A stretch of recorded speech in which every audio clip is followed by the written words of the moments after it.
welcome to Vigilant News, everybody. We have another action-packed show for you, probably more so than normal. As a lot of you know, we had the attempted assassination of Donald J. Trump recently over the weekend, so we're going to get into as much as that I can possibly cover in the time we have to work with today. I've been keeping an eye on this the whole time it's been unfolding. I've got as much of what I think is the latest news, updates, theories, suspicions, debunkings, you name it. So we're going to go through as much of that as possible. I also want a few commentary on my thoughts on that. Certainly want to know how you guys are doing with all of this. So welcome to the show. If you haven't already done so, go ahead and like and share this video if you haven't already. And let me know how you guys are doing, because this was definitely a shake-up event. It's kind of like one of these things where you knew they were going to do it at some point, and yet, you know, the fact that it happened at all was pretty shocking. So let me just check to make sure everything's going okay here. Yeah, okay, we're doing good. All right, so as a lot of you know, we had the assassination attempt on Donald Trump over the weekend. It happened on Saturday. So I have put together a massive, huge post with all of the points that I've been finding. So instead of trying to write like, you know, dozens of articles for everything that I find, I just kind of been throwing it all in one place. So that is here. If you want to gain access to this post, it should be in the description. Let me just make sure it is. Yes, it's called All Points Review, Attempted Assassination of Trump, the shot heard around the world. It's a massive post. What I've been doing is when I add updates, I put links to those updates here, so you can actually, if you've already read the post once and you want to just get to the juicier update parts, you can just click on this link here and it'll automatically bring you down to where the update is. This is one of the first ones.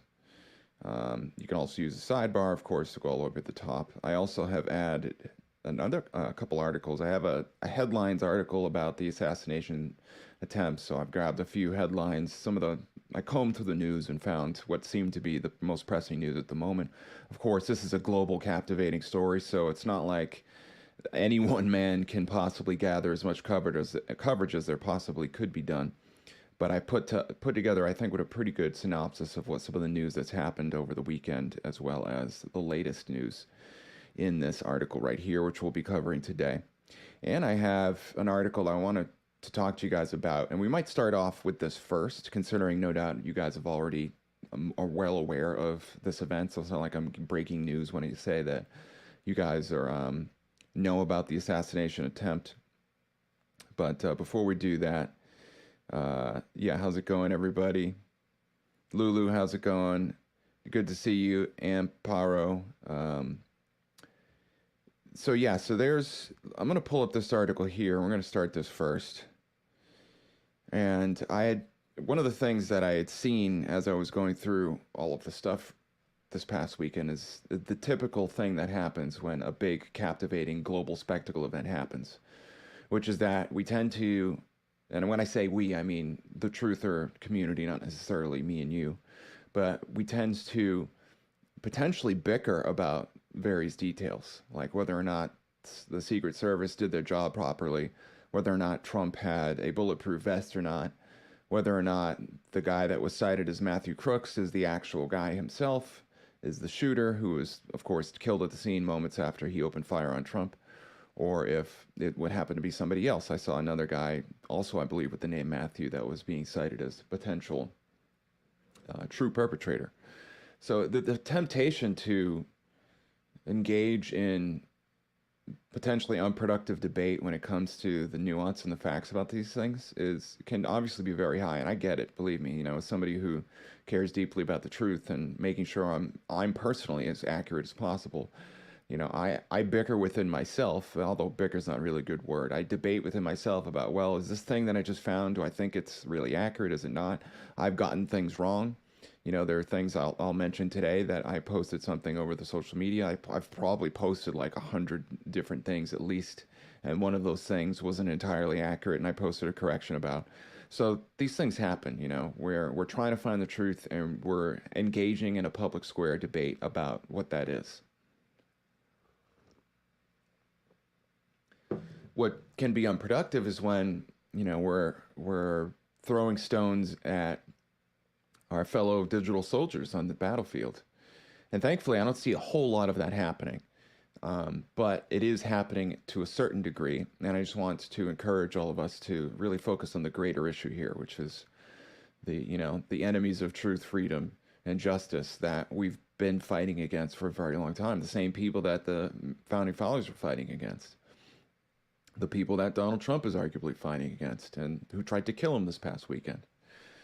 So I want to just go over some of these key points with you because I think it will help illustrate, the degree to which these guys, these intelligence agencies, know how to mess with us. So one of the things that can happen when you have a group spectacle, and I'll cover what a group spectacle is, it's basically something like 9/11. So the fact that Donald Trump potentially was killed in the sense that somebody tried to shoot him, and as far as I can tell, by the grace of God, he turned his head at the right moment, talk about like right at the right moment, and avoided having the back of his head blown off, doesn't mean that they can't mobilize that energy for their own purposes. And what a group spectacle is, let me get down to, wait, I skipped that part.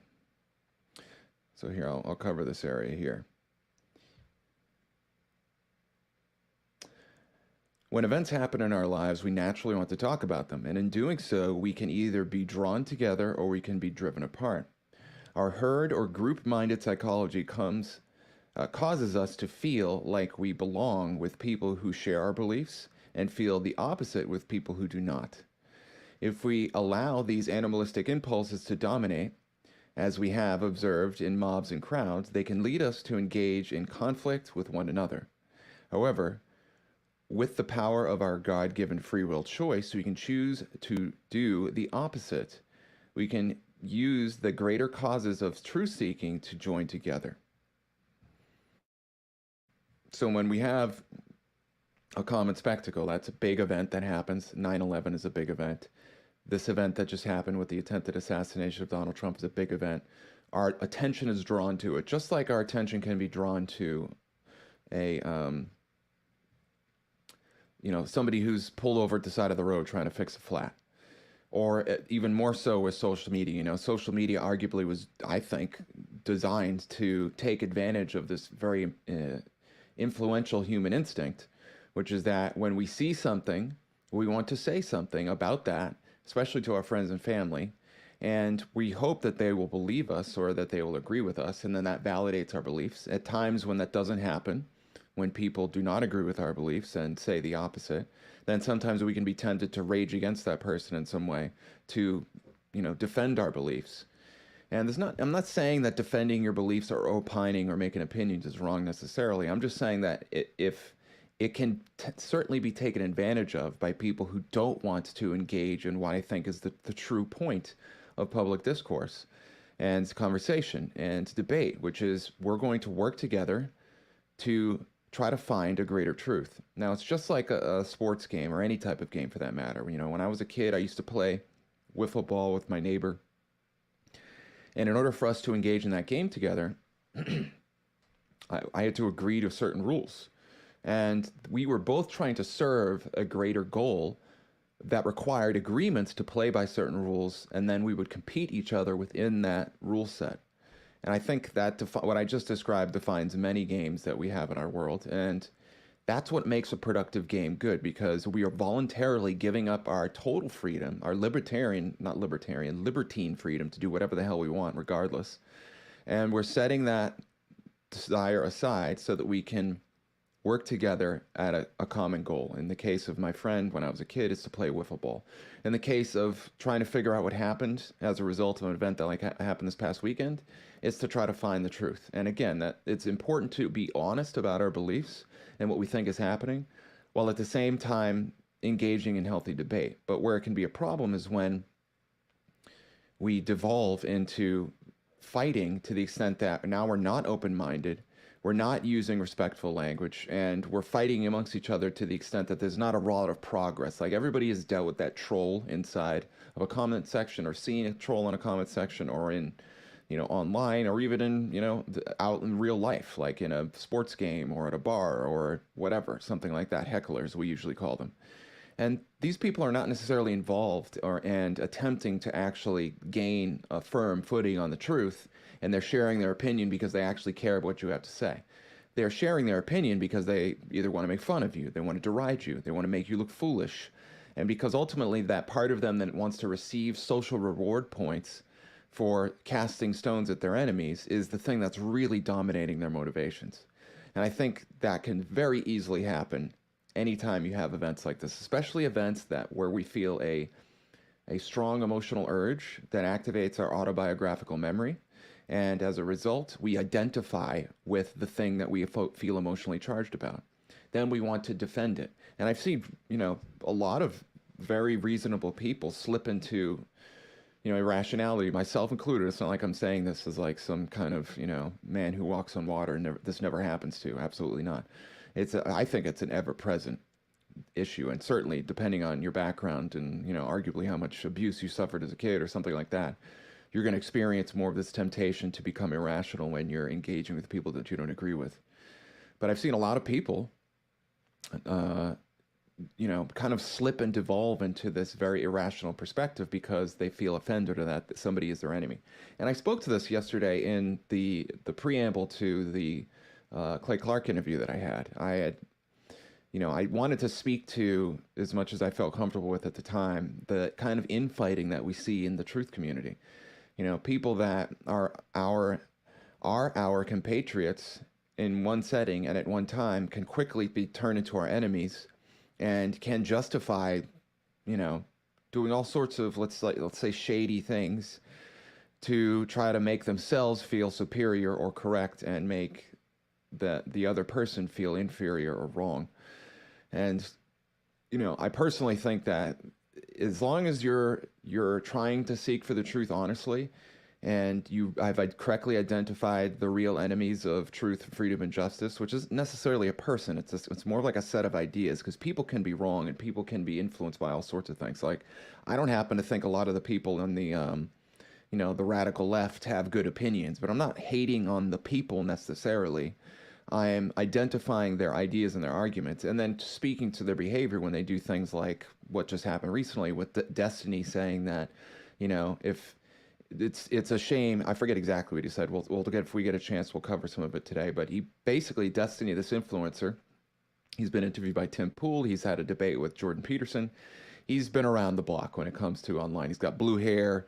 He's quite the character. And as far, from what I've heard and the clip that I saw, he was basically saying that, listen, Trump had it coming to him.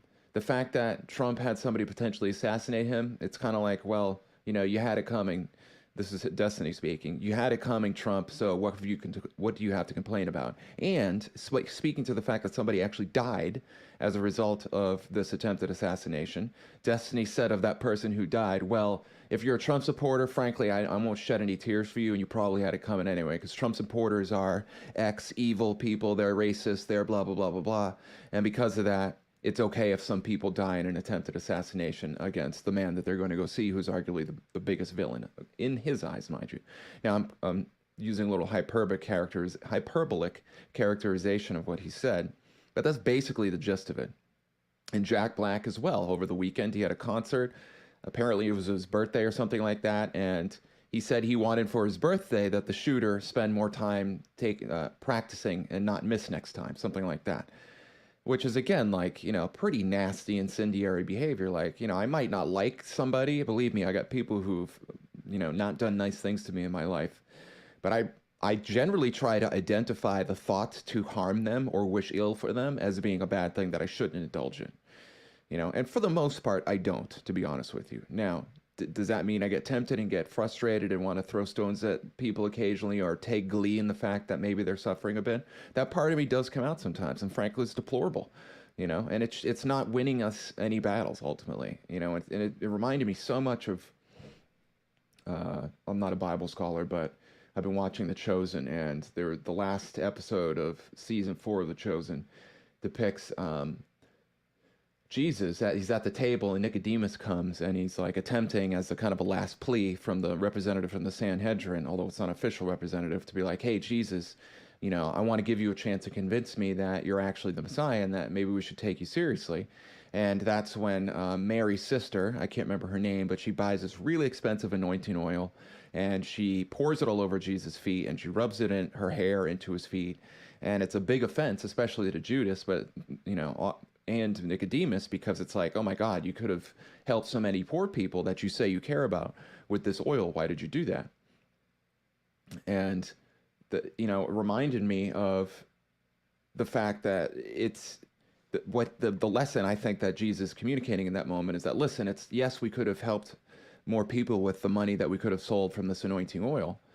But what's more important is that we treat all people with compassion, consideration, and forgiveness, especially if they deserve it, meaning that they're actually trying to be good people. And if they aren't trying to be good people, we still should forgive them, while at the same time taking steps to neutralize our enemies, up to and including killing them, but arguably, hopefully we're not indulging in that beforehand, something like that.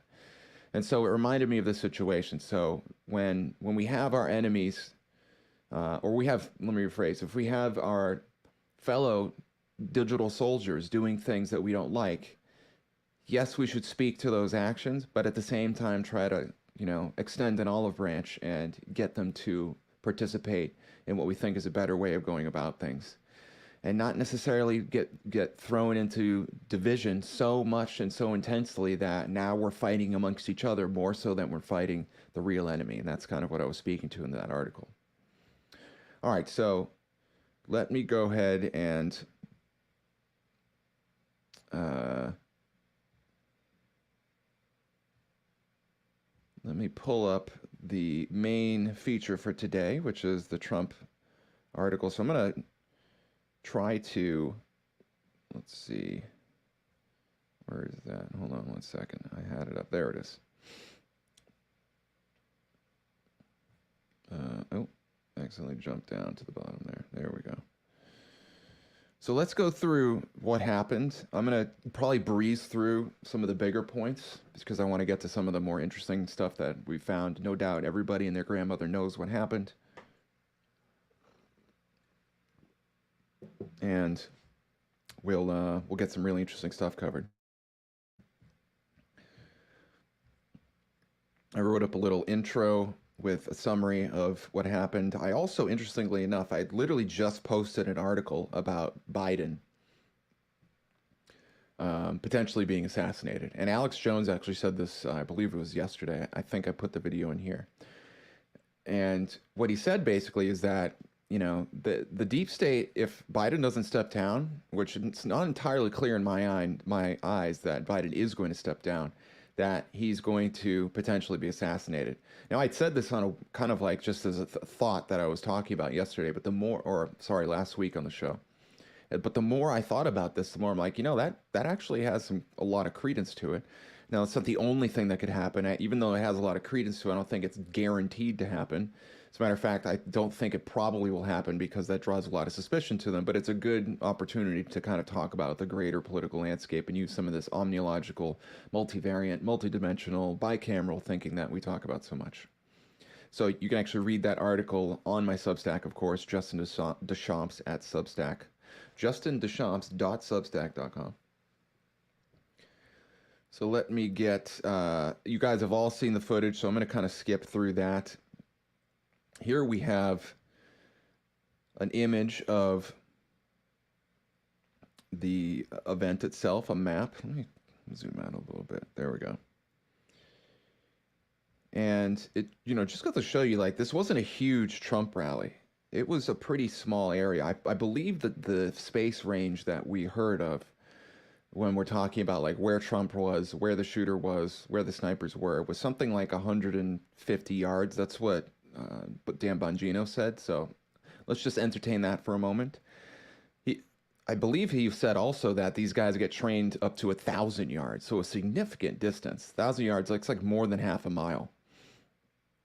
So the fact that this even happened at all is pretty suspicious, which we have some interesting videos to show you about all that. This is apparently the ladder that he used to climb up, which was, I believe, in pretty clear view of the the snipers, in the sense that I think the ladder was back here, and they could have seen him moving back behind the building where the shooting actually took place. Here we have another map of a series of events. This image here is really striking. So this is the actual bullet itself, which is pretty remarkable. You know, right at this moment, you know, presumably because that bullet shot through at supersonic speeds. You know, you didn't hear the shot. You saw Trump react, and then you heard the shot, as you guys saw. But, you know, I'm going to go ahead and play just the one little video here. And this one in particular I like because it has Trump's, you can hear the hot mic where Trump is saying what he's saying. That chart. Take a look at the arrow on the bottom. See, government services ever in recorded history into our country. Probably 20 million people. All right, here we go. It's coming up. And you know, that's a little bit old, that chart. That chart's a couple of months old. And if you want to really see something that said, take a look at what happened.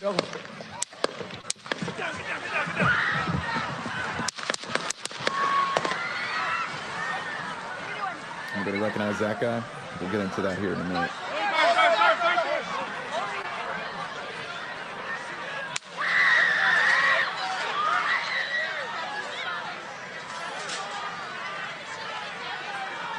Let's fast forward a little bit here.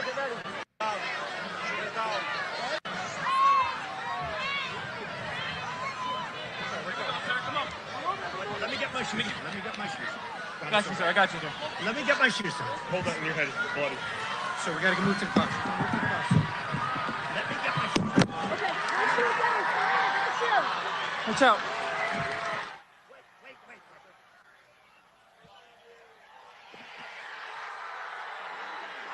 I love that.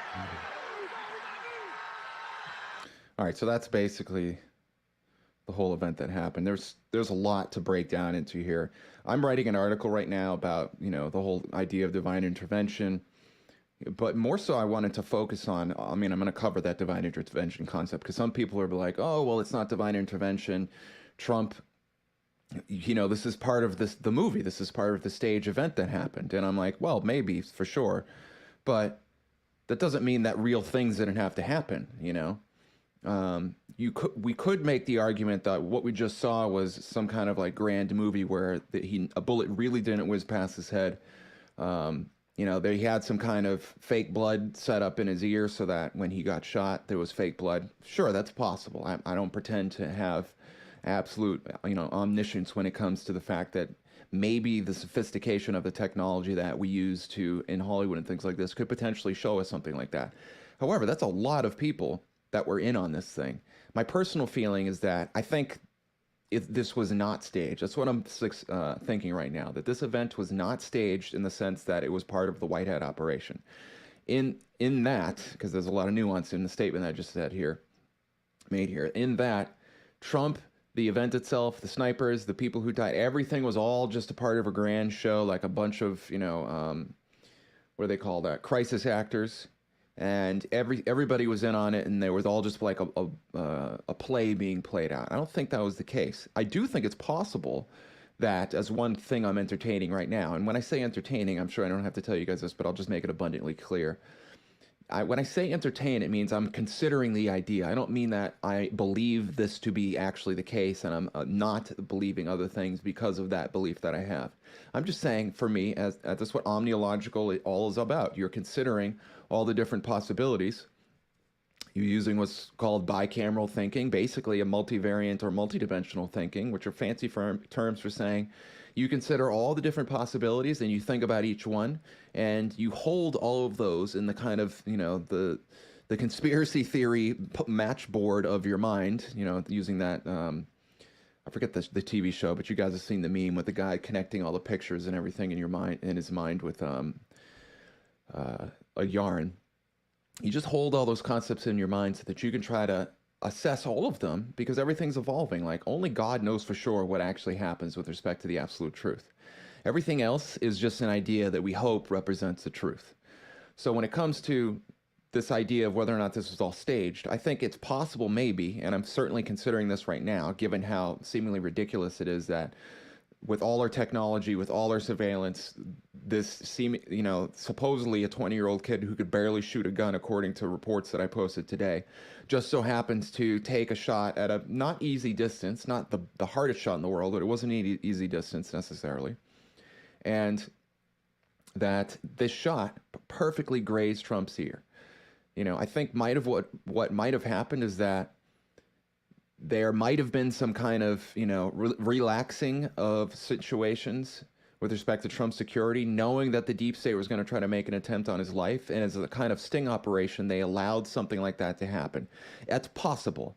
But right now, the available evidence, so I'm speculating with what I just said. Possibly this was some type of concocted event where Trump and his security team, the Patriots, allowed him to potentially get people put in danger so that the cabal could make an attempt on his life, and then through that they could capture evidence and further continue the sting operation. Yes, that's possible. And in doing so, they could have also concocted the events to the extent that they rallied a massive amount of support for Trump, and as a result, Trump will most likely win in a massive landslide. And did all the things that, as a result, that happened with this, like got the case dismissed, all these different things. It's possible that that might have been what was going on. But if I look just at the evidence that I know about thus far, the evidence suggests that that wasn't the case, that somebody was actually trying to kill Trump. Now, I would say the evidence points to the fact that it was probably some type of deep state assassination attempt.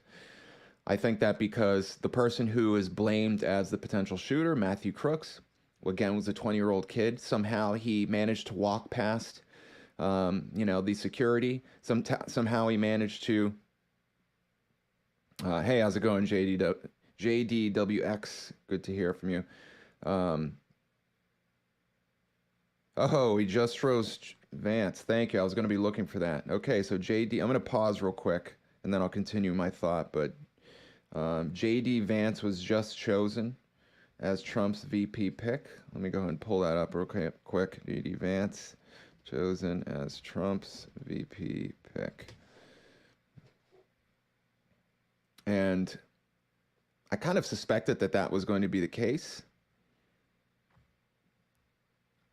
because he had apparently JD Vance had left his car or left his house, base of operations, something like that, in a vehicle that people were speculating was potentially him being chosen as Trump's VP pick. Now, just to speak on this a little bit, I didn't really like JD Vance for a while because he was kind of like one of these never Trumpers in the beginning. But over time, apparently, he was won over by Trump's incredible character, deeds, exploits, things like this. And that's great. And I also think strategically it makes sense, because if you're trying to create a huge upwelling of support for Trump, you want somebody that the people believes is not some kind of Trump fanatic who absolutely loves Trump no matter what he does. You want to pick somebody who was basically an anti-Trumper, and so therefore you can grab that anti-Trump crowd as much as humanly possible by being like, hey, look, even this guy that I chose as my VP was won over by the things that I do and what I represent, and you could be too. So it kind of like lays that characterological narrative out into the field for people to potentially grab onto. All right, so getting back to what I was saying, I think that right now, a case can be made for the fact that Matthew Crook was a patsy. He was likely and obviously allowed to get onto that roof and set up his gun and do all the things that he was allowed to do because they needed to blame the shooting on somebody. I think if we look back to other shootings that have happened, there's been multiple shooters, even though this whole idea in official history is that we have this lone wolf kind of thing where, strangely enough, very successful lone wolves who don't seem to have any support whatsoever just so happen to take out some of those patriotic, anti-deep state, anti-establishment people, pro-freedom people, in government, which is frankly like, what are the odds of that? All the crazy stuff that the deep state does. I mean, American Hypnotist was saying this to me this morning. I totally agree. It's a testament to the freedom-loving, law-abiding people of our world that despite all of the insanity that the crooked, corrupt swamp has inflicted upon us for the hundreds of years that's been happening, we've never tried to take out one of these guys. Frankly, maybe we should have. Now, I'm not being serious about that, but like it just goes to show you how much we are law-abiding people. And I think the deep state and the cabal use that to their advantage because they kind of know that we're so law-abiding, especially the Christian, the religious type, the people that are like theistically motivated, religiously motivated to be law-abiding. They know that those people are not going to try to take the power of justice in their own hands and do an act of vigilante justice, like trying to kill somebody you don't like whatever, Obama, Biden, something like this. So I think Matthew Crooks, who is the supposed killer, which for now we're just going to roll with that. That's certainly the guy that the news and everybody's saying actually did this thing. I think he was probably a patsy. This is the current theory I'm going with right now, that point A, possibly the White Hats wanted this event to happen in some way and somehow potentially orchestrated it, although I have no evidence to back that up right now. It's just a possibility. Two, that Matthew Crooks wasn't actually the main killer, that he was just the guy being blamed for the killing, just like the guy who killed John Wilkes Booth, although I don't know if we have as much evidence to suggest that John Wilkes Booth was actually working with somebody definitively, although he had ties to British intelligence, and there's a whole bit I put in the Biden assassination article to talk about that, which again, you can check in the links in the description for that. You can also go to my Substack, justintoshops.substack.com, to check out that assassinating Biden article. I think, I'm trying to remember the guy who killed Kennedy, but in any case, the supposed lone gunman that killed Kennedy, with the magic bullet, we know, almost everybody acknowledges the fact that that's very unlikely to have happened, and that he likely had somebody else helping to kill Kennedy in that moment. And I think the exact same scenario was going to unfold this past weekend with Trump. That the deep state was probably trying to kill Trump, that they were going to blame this on Matthew Crooks. They were going to pull the whole lone gunman theory out because that's all they've got anyway. They never admitted intelligence agencies have helped supported these types of events, even though there's like 60 different admitted events of the intelligence apparatus undermining the democratic process, killing people, doing all sorts of shenanigans, basically engaging in intelligence agency-based election manipulation and anti-democratic activity. You can go on Wikipedia and find out these kind of things. It's right there. So we know that they've done that kind of stuff. Why wouldn't they do it with respect to assassinations? Of course they would. So, yeah, I think Matthew Crooks was a patsy. And I think at the very least, we can say that the Secret Service had blown it big time. And we're going to see some videos, if I can get to it here and not rant too badly, that will show that I found today. But we also have potential evidence that the Q operation knew about this. Like Stormy Joe Patriot and Absolute 1776 did a great live stream. I believe it was like the day of. And they were no doubt going to have another one on their regular scheduled time on Eye of the Storm and Badlands here tomorrow. But there was some very interesting Q deltas and Q drops that happened. So there's all the, as usual, like as if the conspiracy world wasn't already very interesting before Trump took office. Now that we've got like the Q thing happening and seemingly like predictions of the future, you know, kind of, not directly, but like certainly you could make an objectively valid symbolic argument that when Trump says fight, fight, fight, he's at the very least pointing to the Q drops that happened, I believe, somewhat recently, or somewhere in the Q spectrum here. I'll get to that here in a little bit. So that's some of my initial thoughts on that. Let me see if I can see some comments. We got B2B in the chat. How's it going? Crystal Clear 17 in there. How's it going? JD WX says, when thinking about the how this is all set up, it's getting obvious. I think it goes much deeper than the lone wolf shit. I completely agree. As a matter of fact, you know, I'll get to this, but let me see if I can pull it up while we're at it.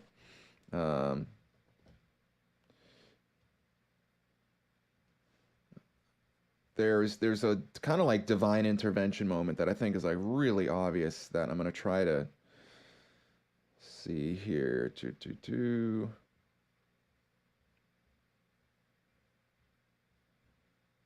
There's so much stuff in this post. It's like, it's a little cumbersome trying to navigate it all. I might have to pull up my, here it is. Excellent. All right.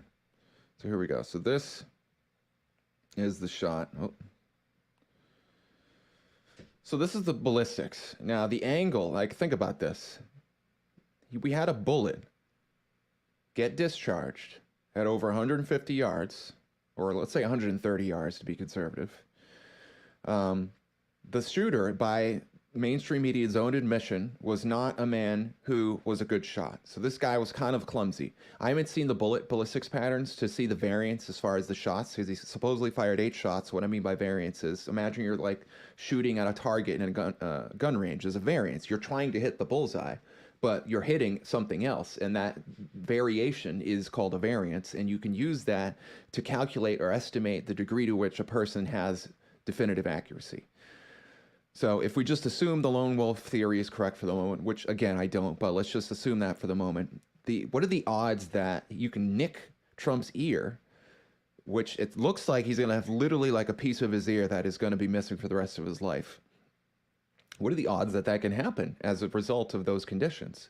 Pretty damn significant. I think the angle of incidence, if you look at this bottom image here, you hear they put the line almost tangent to his skull, meaning that it's like at the midpoint between where his ear is at the left and to the right. But there is actually a variance. Like the shot could have come from more of his temple and reached out that way, although it couldn't have gone too far because then it wouldn't have hit his ear. Or it could have done the opposite. It could have come in from this area here. Are you guys seeing? Oh, I guess you can't see my mouse. But anyway, you get what I'm saying. Oh, you can see my mouse. Okay, great. So you see right here, it could have come like this.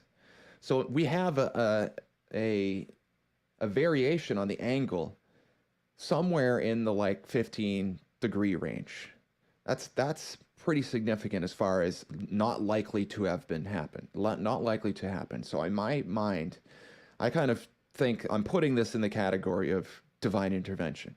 Now, when I say divine intervention, don't think, oh, well, if it's divine intervention, then everything that Trump did or that all the events that happened don't really matter because God kind of came in and, tweaked the gears of the universe and made what he wanted to have happen.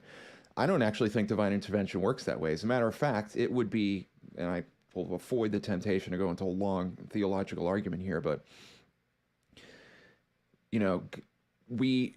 it is believed, and I think this is the correct interpretation, that God set up the universe, and he did so with a kind of like infinite foresight, meaning that when God initiated the beginning of the universe, he started events in a certain way, but he is kind of like sat back and let things happen. Now, does that mean that he doesn't intervene at all?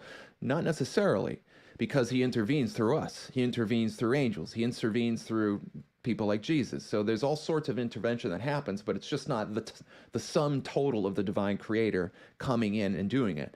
And I make that distinction. I'm not, you can debate me whether or not you think that's true or not, and we can certainly have that debate. But the main point I want to get at here is the reason why that interpretation is valid, because it doesn't rob us of free will choice. The problem with the God comes in and intervenes whatever he wants means that, if his will is that supreme, but then there's also this thing where he can come in and pull you out of the game or otherwise compromise you when you get in the way, then that means we don't really have free will choice. The other issue is that God is an absolute infinite being, which means he can't really act in little tiny places like that. That's why he sends us and individuals to act in his stead. And so with the interpretation I just argued, which is that God had this infinite foresight, and when he wanted to execute a divine intervention moment, he did so from the beginning of everything, infinitely back, like time index 0, whenever the hell that was, arguably in eternity. So I say that because it gives us and people the credit while also giving God the credit, because we have to act. And I think that what really, my personal opinion about the whole divine intervention thing, is that God created the game, and his ability to create the game was so good that it was able to account for our choices in addition to what he wanted. And that means our choices actually matter. And the choices that we make are working with God. God's not just doing what he wants and he's like, hey, bucko, get the hell out of the way. I'm going to do what I want and take you out of the equation. Or the other divine intervention, which is that, well, I'm going to twist and tweak and suspend the laws of nature at various times because then, I can have my way. That's kind of like the God cheats at the universe kind of divine intervention, which again, I don't personally subscribe to. So let me know what you guys think about all that.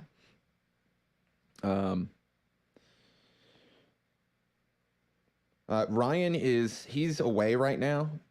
He had to deal with his mother. Thankfully, she's doing well after he left last week. But he part of the reason he left is because he had to he had promised to help his sister out for a convention like months ago, and he was going to honor that arrangement. So he came here. He literally dropped Miles off his dog, and then the next day, not even 12 hours later, he was on a flight or on the road over to Miami to help his sister with a convention. So, you know, if Ryan didn't already earn enough of your praise and respect for taking care of his mother this entire time over the past few months, he also came to help take care of his sister because that's what he promised her. So props to Ryan, 100%. He has my absolute respect and admiration. And so anyway, so that's where Ryan is right now. Normally he is with us, and as far as I know, he will be back next week. All right, so let me keep going here. I'm going to try to skip through some of this stuff. So this is Trump's ear. As you can see, it looks like, if you look at the wound, I'm not trying to gross you out here, but I just want to show, like, it kind of looks like you can see the track of the wound. So if you draw like a line that goes from the back of his collar here through his ear and then up to his mid forehead, it seems like that's what the wound is right there. Now, I'm not sure entirely. I haven't seen any confirmation of exactly what the wound is, but it looks like that. And he was kind of looking down a little bit when this was happening. Somebody died there. So I'm going to just cover some of the eyewitness footage. It's eyewitnesses talking about it. Almost everybody who was recorded in eyewitness footage. There were 3 official eyewitness sources that were recorded by the media. I believe every single one of them talked about how people were warning the Secret Service and police officers that there was somebody on a roof trying to shoot Trump or potentially doing something suspicious. This guy certainly did. So did this guy right here. And again, you know, if you guys want, I'm going to post this post. As a matter of fact, let me do it now before I forget. Here is the article where I've been putting everything. So this article, like I said, I'm going to be updating this article probably for at least the next week, while I'm also trying to write articles. So I'm going to put all points article Trump assassination attempt updated frequently. All right, I'm going to post that in there for anyone who wants. So if you go to the comments, you can see the article I'm working at right now. You can watch all this. As I always endeavor to do, I always put the source so that if you guys want to download this stuff, share it on your social media, whatever, you can do that. And I ask you, if you're going to share it, pop my article link in there too. It would be really appreciated. If you can't support me financially, which for those of you who do, I really, really appreciate it, please at least share my content, my articles. So these are the 2 guys that saw the fatality. This is the fatality right here, Corey Comparatore. He literally, from what I've been told, he literally dove in front of the bullet to protect his wife and his children. And he ended up dying. He's the only fatality other than the shooter to have happened that day. So seriously, a hero's welcome, man. Hero's welcome. Let's see. So this is the footage of the shooter dead on the roof right there. I'm not going to play too much of it. The footage isn't that great, but this is one of the videos talking about how people were trying to warn the police of the shooter being on the roof. There's a much better one that we'll get to here in a little bit. This is the official press conference. There's there's got to be like 6-10 iconic images of this event. I mean, these images, you guys, like we're living through history. Like we are going to our children's children, if the Great Awakening happens and it truly creates a sustainable government free of the cabal, and that spreads throughout the globe, and we have a truly globalist free world. These moments that we're living through right now will live in history for at least 1,000 years, if not many years to come. In the Urantia book, which I've talked about many times, especially on Knowledge Base when I was still doing that, I talked about how there's this period because the book talks about basically like how God in the universe and Jesus helps create these populated worlds all throughout the creation, especially in something called the grand universe, which are these 7 super galaxy style, galaxies where all this life is created. The galaxy we're in is super universe number 7. So without getting into too many of those details, the main point is they talk about the evolution of a world, and that every world starts, and it usually spends like a very long time, we'll put it that way, slowly crawling out of the muck to get out of the barbarian stage of evolution of consciousness so that we can actually start to have a civilized society. And it takes what they call magisterial sons, which are like Adam and Eve, or God, I forget, Avonal sons, I believe they're called. So they're like Jesus, except they're like a different variation. So you have sons of God incarnating on a world to show people what they should be doing, basically, just like Jesus did for us 2,000 years ago. And there's a point in the evolution of that sphere where eventually it's like we finally get our shit together, and from that moment on, then you start to have increasingly more stable and better societies, better rule of law, and eventually you get to the point where literally that world, which is kind of like dwelling in darkness, literally gets joined in with the cosmic universe of the Father, so to speak, and you join the divine government, and then that thing lasts for an eternity. And that moment, that period of time when that world is going through that evolution where it's finally getting its shit together, is like remembered for all time on that world. I think we're going through that moment right now, ladies and gentlemen. It's that powerful. All right, so let me continue on here. So yeah, this image is really amazing. It looks like Trump is falling down in prayer. It's got this beautiful light, like God himself is shining upon him. He looks like he's having a moment where he's being touched by the Divine Father right here in front of us. And it's truly inspiring. By the way, I'm going to do something I don't normally do, but at some point during this broadcast, I'm going to do a prayer, because it helped me, and I think it's very important to help us, because getting our focus and attention on the right things so that we don't devolve into divide and conquer like the Cabal want us to do, I think is very important. And its prayer has been shown both scientifically and psychologically, and of course religiously, to be a very powerful force for that. Here we have another iconic image. Another iconic image. You can see that almost looks like a piece of his ear got ripped off right by that bullet right there. This one might be my favorite, although there's a bunch. This is going to be turned into paintings. I know it is. Here we have, for those of you who like the New York Times, Trump doing his thing. Notice that they cut the photo of, like, they had their choice with photos. Instead of choosing this photo, they chose this photo. The other thing that's symbolically relevant is that, you guys know what it means when the flag is upside down? It means a state of distress. And as far as I can tell, and what my research confirms this, is that the United States has been in an emergency, not so good situation since at least the Civil War. That's when the federalized corporation of the United States really gained to take power. Some people dispute that. They say, oh, that didn't happen. Well, we actually have the receipts to prove that. And Franco Collins, the man who's been writing all these Ucadia books, he has the receipts to prove that as well, which eventually me and American Hypnotists are going to get a chance to post some of that, but we've been asked to delay, so we're honoring that. So this is Thomas Crooks. This is the man. This is the guy that people are saying was the killer.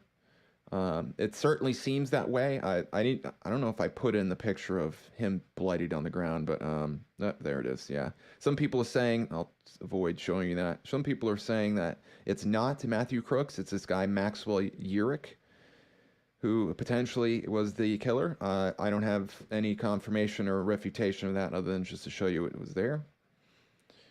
More iconic photos. This is Pepe Lives Matter, makes the comparison to JFK. Elon Musk, literally moments after this event happened, endorsed Trump.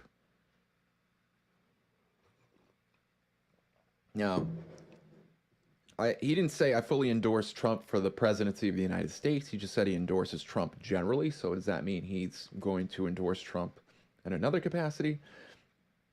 I'm not quite sure, but I just wanted to put that out there. I think it probably means what we think it means, but that he's endorsing him for the president. But there is that nuance there. If you can tell, he's not saying directly for the president. Let's see. So this is something interesting. This image is of supposedly the press, the media, through some mechanism whereby the media gets updated on things, the official media anyway, received an update that gave them guidance as far as how to discuss the assassination attempt against Trump. So I'm going to read that for you because it explains what we're about to see after this.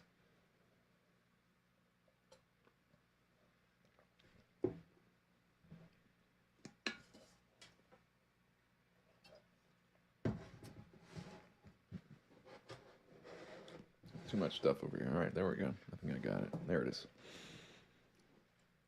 Okay, so Trump rally story. Hello. Reminder to stick to the facts, don't speculate, editorialize, sensationalize, or jump to conclusions when reporting on the Trump rally incident today. See, they don't even call it an assassination when they're speaking to their own people. Don't call it an assassination attempt unless authorities say it is. Why would they do that? I mean, clearly it's an assassination attempt. Now, yeah, let me just finish reading and then I'll get into my analysis. Don't say a shooting target. Oh, so I'll read from the top there. Don't call it an assassination attempt unless authorities say it is. Don't say a shooting targeting Trump or the rally unless authorities confirm that connection. Clarify it's actually gunshots. That's unclear at the moment. If authorities don't know, then it's okay to say that. Anchors, reminder to be mindful of body language when presenting the story. No need for serious face or adding comments and adjectives for color. No need to say scary moments today at the Trump rally. Just get to the story. At this moment, no need for guests to comment. Again, all this is just a reminder. I know, we all know. Isn't that interesting? So why would they do that? Well, it's because they're doing what the intelligence apparatus does. That's what I was talking about in that article I mentioned about this is how the deep state is going to win with the Trump assassination, is that they know how to manipulate public opinion, and they know that the news itself is a mechanism that was created by the intelligence apparatus. Now, granted, yes, people have engaged in news and sharing news and information on their own. What I'm saying is the mainstream media, the people who created the mainstream media as we know it, and have been working with the mainstream media from behind the scenes, whether it was the OSS or the CIA or various other intelligence agency operations, work with the media because it's designed to steer public opinion. Most people, because they are extrinsically minded, which again I mentioned in that article that I was talking about earlier, and as a matter of fact, I should probably show you guys which one I'm talking about, just that way you guys know. This is the article I am referencing right now. How the deep state could win from the Trump assassination attempt. They use the media to steer public opinion because most people are extrinsically minded, meaning they don't really know how to assess information through critical thinking, and so they can't think multidimensionally, bicamerally, or omniologically, and instead they can just kind of grasp onto opinions that are shared by the crowd. And they, the cabal, the deep state, they intentionally want people to be this way because then they're very easy to control.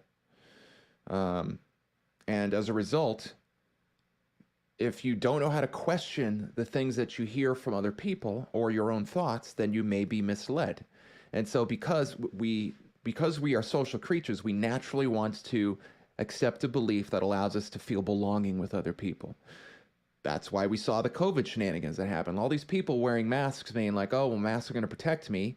People who thought about that were like, well, wait a minute, what are you talking about? Allegedly, a virus is like much smaller than the holes. It's like throwing a toothpick into the Grand Canyon. Like a virus is going to get through that mask like no problem. And then what happened years later, the World Health Organization and CDC and various other official establishments talking about health confirmed what we've talked about for a long time, which is that the masks do not provide any practical benefits for protecting you against COVID. So this is them saying that. This isn't me saying that. But the point is that if you're extrinsically minded, if you believe the dogma, then you don't question that because underneath the surface, you don't realize it. Most people don't know this on the surface, but they are trying to fit in. And we use our beliefs and our values to fit in. It's like paying the price of admission. So That's why they want to control the media when it comes to these things, is because how people form their opinions often comes through the media and these stories that get shared through the media. So let's continue on. Oh yeah, let me try this one. That looks good. All right, so here are some of the headlines that came through. Pretty ridiculous stuff. We got Trump, this is USA Today, Trump removed from stage by Secret Service after loud noises startle former president. Well, that's factually accurate. It is a loud noise, but like, come on now. Hold on one second. I got some comments.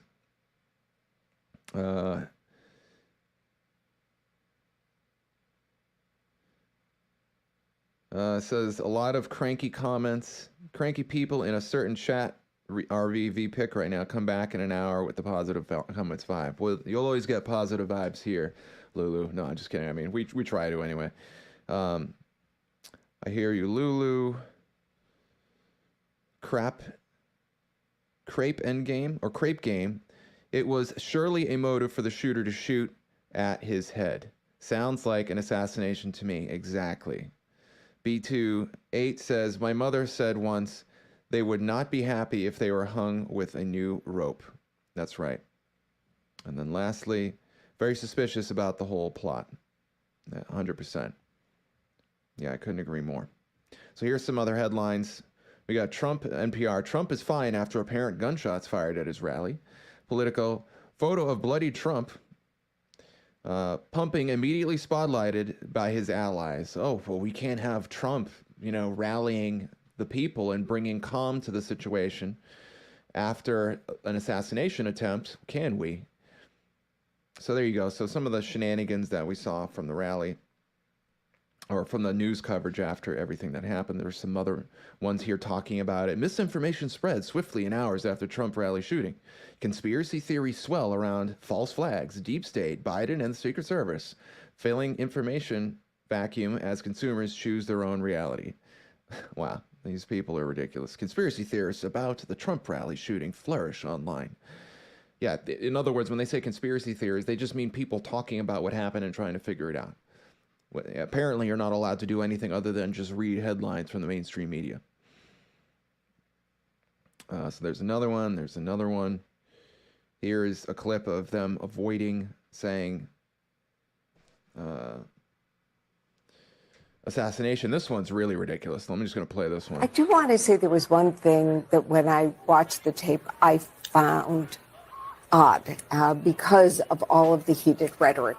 And that is that after he was hit, former President Trump got up and said, fight, fight, fight. I think what we're hearing from people is that's not the message that we want to be sending right now. We want to tamp it down. Yeah, I would just know one thing on this, to that point. No, apparently we want to tamp it down. I didn't realize that that's the official orders that were handed to us by God himself when this event was transpiring. But she knows better than me, because I'm just some lowly, conspiracy theorist. I also wanted to take a moment because I forgot to mention this. So we're going to go back here to the video, and I want to play with you something. I want you to see the character of this man. When you have true conviction, when you truly believe in the things that you're talking about, and because you truly believe in the values you're talking about, and also, I would argue, have a spiritual foundation to those beliefs, meaning you believe that the universe in some way has rules and has values, and you believe you're aligning with those values, a religious conviction. Not to say that it's any specific religion, so I don't want, you don't think I'm necessarily endorsing one religion or another, but what I'm saying, I'm Christian, as you guys know. But what I'm saying is when you have true conviction for the things that you believe, and you believe those to be right, that gives you something that's called real courage. All these fake leaders that we see, like Justin Trudeau and, Klaus Schwab and prime ministers and all these different people who are probably just putting on a show for us, are lying, we're taught and trained to do certain things. When push comes to shove and somebody tries to kill them, in most cases, they flake out, they freak out, and they cower in fear because ultimately they haven't really made the choice in their own soul. And when somebody tries to kill you, then you can feel the truth that you actually believe in that moment way more so than you can when you're on stage and you've been prepped and pruned and all these kind of things. So when Trump gets shot, he's had somebody just try to threaten his life. I'm sure he was palpably aware of the fact that a bullet just whizzed by his head and almost killed him. He did not run off the stage. I mean, he could have just like ran off to the side and crawled away and been like, oh, no, no, no, no. No, he wanted to wait. He said, wait, wait, wait. And he threw up his fist to show the crowd and show the world that he was still here and he was still fighting and nobody was going to try to take him down, something like that. Now, you might say, well, that's what he was trained to do. He's a political guy. I mean, even if we believe the Q narrative that this is all planned and part of the show, which, by the way, that's not explicitly stated in the Q narrative. That's an interpretation of the Q material, but that's not like spelled out anywhere that we are definitely watching a show. Everything has already been pre-planned. Everything you've seen is part of some sophisticated, coordinated agenda, and nobody who does anything as a result of that should be really given any credit because we've already planned everything. That's not what's said in Q. And I don't think that's what's happening here. I think even an actor, as anybody knows who's studied acting or studied the psychology of especially method acting, knows that in order to pull off a really good performance, you actually are, in a lot of ways, embodying the thing that you're trying to perform. So, in my opinion, I think Trump was chosen, and I'm going to be writing an article about everything I'm about to say right now. Trump was chosen for this role, I think, not because he was going to fill some role like Justin Trudeau, but the guy himself was just a flaky, mealy-mouthed person who lacked conviction. I think he was chosen because he really was a guy who really believed in truth, freedom, and justice. When did that happen? I'm not sure. It could have happened as early as, when he was a kid. It could have happened later. I suspect it was when he was a kid. Because there's a special point in a child's life at around 5, 6, 7, or 8 when their real character and that personality really starts to take hold. And proper training at that moment, if we actually had, those skills anymore as a society, would help turn those young men and young women into really good people. And that's why the cabal spends so much time and energy cramming propaganda down our throat, because it can do the opposite.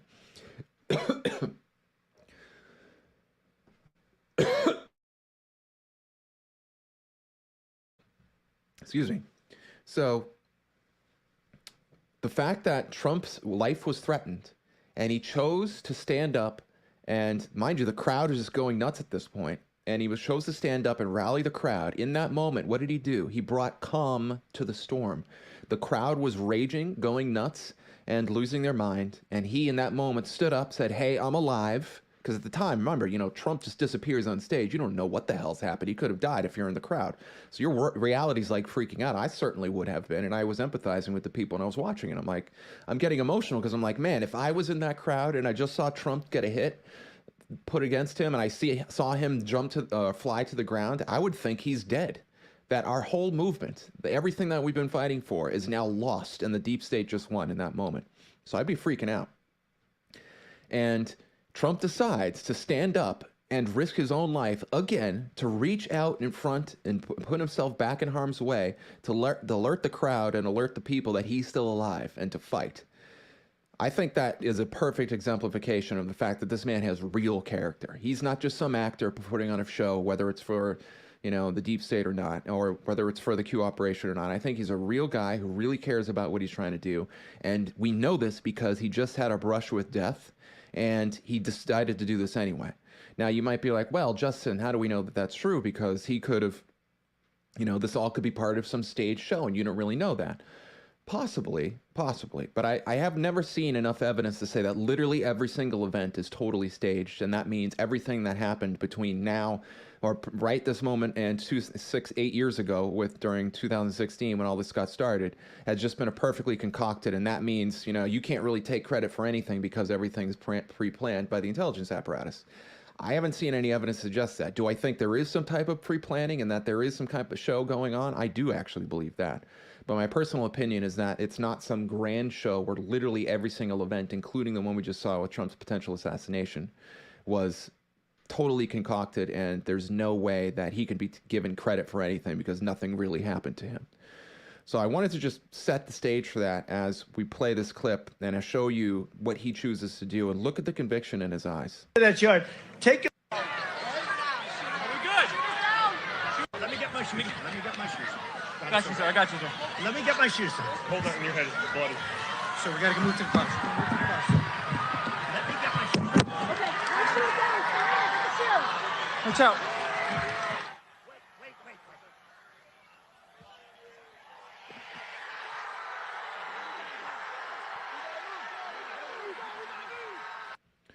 Whew, man, I get emotional just seeing it again. So yeah, I wanted to make that point. Let me know what you guys think in the comments.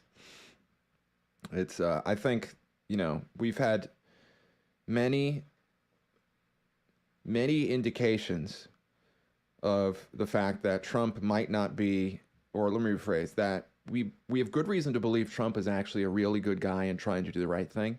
But let's face it, we don't know for sure. I certainly don't know for sure. It's a possibility he might be, maybe he's just working for the bad guys. But just because that thought exists doesn't mean that that's what I believe. As a matter of fact, I think the more time goes by and the more things like this happen, the more I'm convinced that he probably is who we think he is. He is the good man that we think he is. And that's not something trivial to throw out. All right, so let me continue on with this.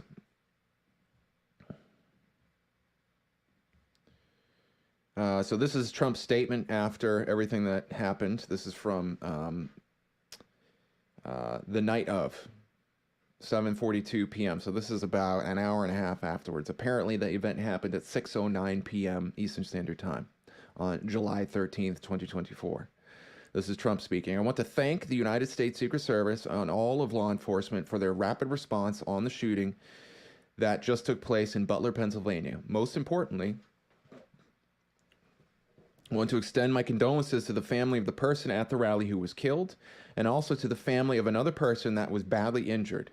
It is incredible that such an event can take place, such an act can take place in our country. Nothing is known at this time about the shooter, who is now dead. I was shot with a bullet that pierced the upper part of my right ear, so I believe another reason why that part that I was talking about earlier about where he got shot was probably the case. I knew immediately that something was wrong in that I heard a whizzing sound, shots, and immediately felt the bullet ripping through my skin. Much bleeding took place. I realized then what was happening. God bless America. Amen. All right, so here we go. This is Trump leaving the hospital. I mean, there's not much to see, but, let's take a look at it. If we're going to do it, let's do it right?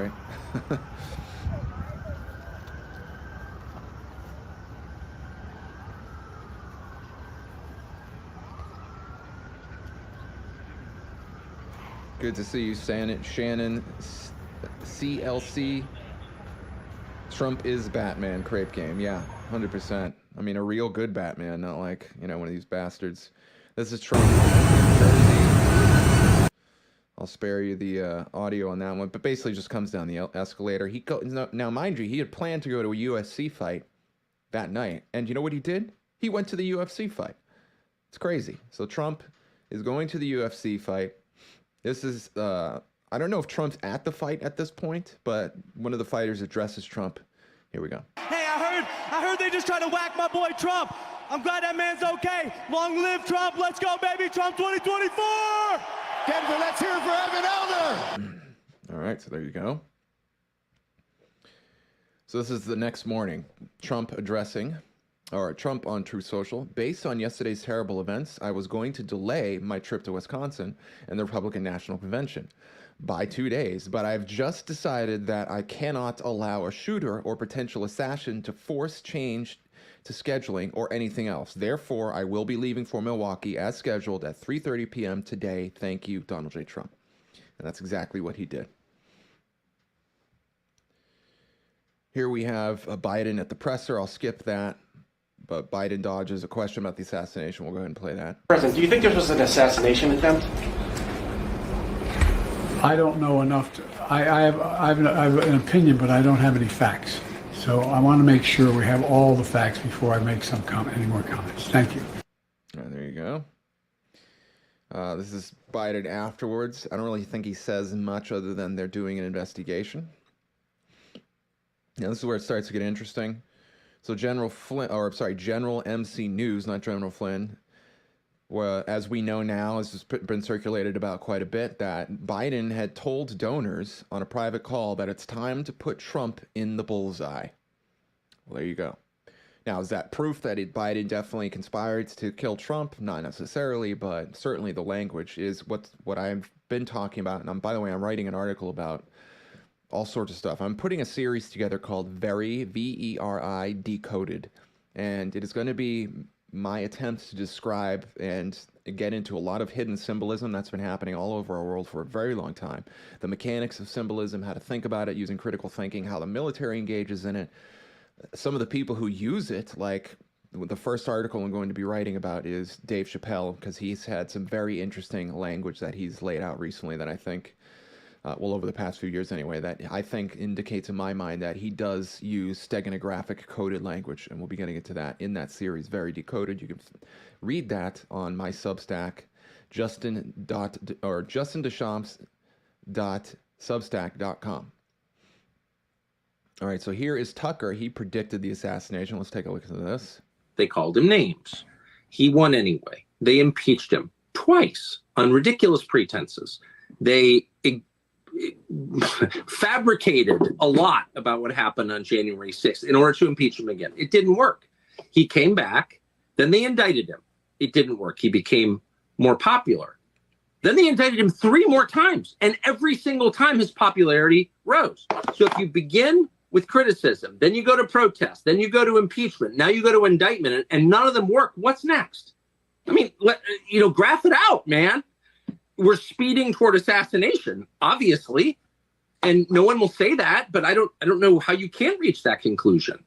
You know what I mean? Like, they have decided, permanent Washington, both parties have decided that there's something about Trump that's so threatening to them, they just can't have him. There you go.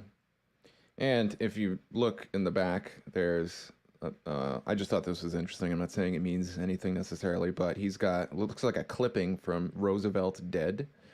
I believe that's in relation to not Teddy Roosevelt, but Theodore Roosevelt, because Theodore Roosevelt died in office. Now, Matt Ehret from Breaking History on Badlands Media has a very interesting take on that. I haven't had a chance to evaluate it, although what I have had a chance to evaluate from Matt Ehret definitely means, in my mind, that he certainly seems to know what he's talking about in a lot of cases. Does that mean everything he says is absolute truth? Not necessarily, but I'm just saying I think there's good reason to believe that potentially every president who's died in office or related might have in some way, be influenced by the intelligence apparatus. So here's Steve Bannon predicting the assassination of Trump. He's not beatable politically because of this movement. However, they talk about Trump as Caesar and Trump we're dictators, although we do everything with little d democracy, like the precinct strategy and the Moms for Liberty taking the school boards over and changing the schools, right? Everything's little d democracy. They sit there and want to control from the top down. And I'm telling you right now, if they don't get a replacement and they got to run Biden, you cannot take off the table a potential assassination of President Trump. There you go. Now, I didn't have time to put the video in, but Alex Jones also calls for, or not calls for, but suggests that they might try to kill Donald Trump. He also suggests they might try to kill, Biden. So Alex Jones suggests that they might try to kill Biden if Biden doesn't leave. And now keep in mind that if, a lot of people think Biden might be like a mole for the white hats, that Biden is actually a white hat agent and in some ways making the Democrats and, the whole party look like idiots and just otherwise causing a muck. And I think there's a lot of credence to support that. Of course, I wrote a whole article about Trump knows that Biden isn't Biden. I think Trump has suggested all sorts of things over the past few years. One of them being that Trump, why would you, I forget exactly what it said, but it was something like, Biden's had some interesting plastic surgery recently, and this was in 2019. And he's kind of hinting at the fact, like, he kind of knows that Biden isn't the real Biden. And of course, there's all sorts of reason to suspect that Biden is in some way, certainly not the real president, but is not the original Biden. And I personally believe that in myself. All right, so Secret Service suspiciousness. This is from Sean Davis. A source familiar with Trump's security detail tells FDRLST, and I'm not sure what that is, that the future president's detail has been asked to beef up protection and resources for weeks, but has been rebuffed time and time again by the Biden DHS. DHS, which oversees Secret Service protective detail, wasn't responsive to those requests for more reasons, the source said. So I'm sure we'll have some more information on that coming out soon. Democrats, so this is in April 20th. Now, for those of you who know, I can be a little more honest about these things here on this show. I wrote a series of articles about the season of sacrifice. The season of sacrifice tends to happen between March 19th and May 1st. There's a set of occult holidays. There's several people who claim to have been in the dark occult groups that suggest that that is indeed a type of season of sacrifice there. There's all sorts of shenanigans that happens in there. Waco, Texas, I believe, is one of them. The Oklahoma City bombing. And so when dates like April 20th, which is that marks what's called the 13 days of preparation. So there's the May Day, Walpurgisnacht, is one of the biggest occult holidays. And there's 13 days that lead up to May Day. And April 20th is that first day of that season. And there's a lot of stuff that tends to happen there as well. So I thought that was interesting. It certainly suggests that we might be dealing with some kind of false flag situation. Now, I wanted to mention, you know, when we say false flag, it doesn't necessarily mean that nobody actually died, that it's all crisis actors, that the thing's totally staged. You know, I don't have to tell you guys that because, you know, you guys are on the up and up, but some people believe that. Certainly the mainstream media loves to parrot that patently wrong straw man point that nobody who actually knows the topic would actually argue. When we say false flag, the core reason you want to do a false flag is you want to take an event in reality and manipulate the narrative around it to achieve a desired outcome. That means real things could happen. And in this case, I think we are witnessing a false flag event right now. Somebody tried to kill Donald Trump. Whether or not that person was Matthew Brooks or not, it doesn't really matter. Even if it was, even if the event as we've known about it right now is 100% what actually happened, you still have narrative control happening. You can still blame that on certain people or shift public opinion in a certain way through the global spectacle that I mentioned again in this article here, that I've been pointing out throughout the podcast here, that how the deep state could win from the Trump assassination is, you know, an article I released this morning.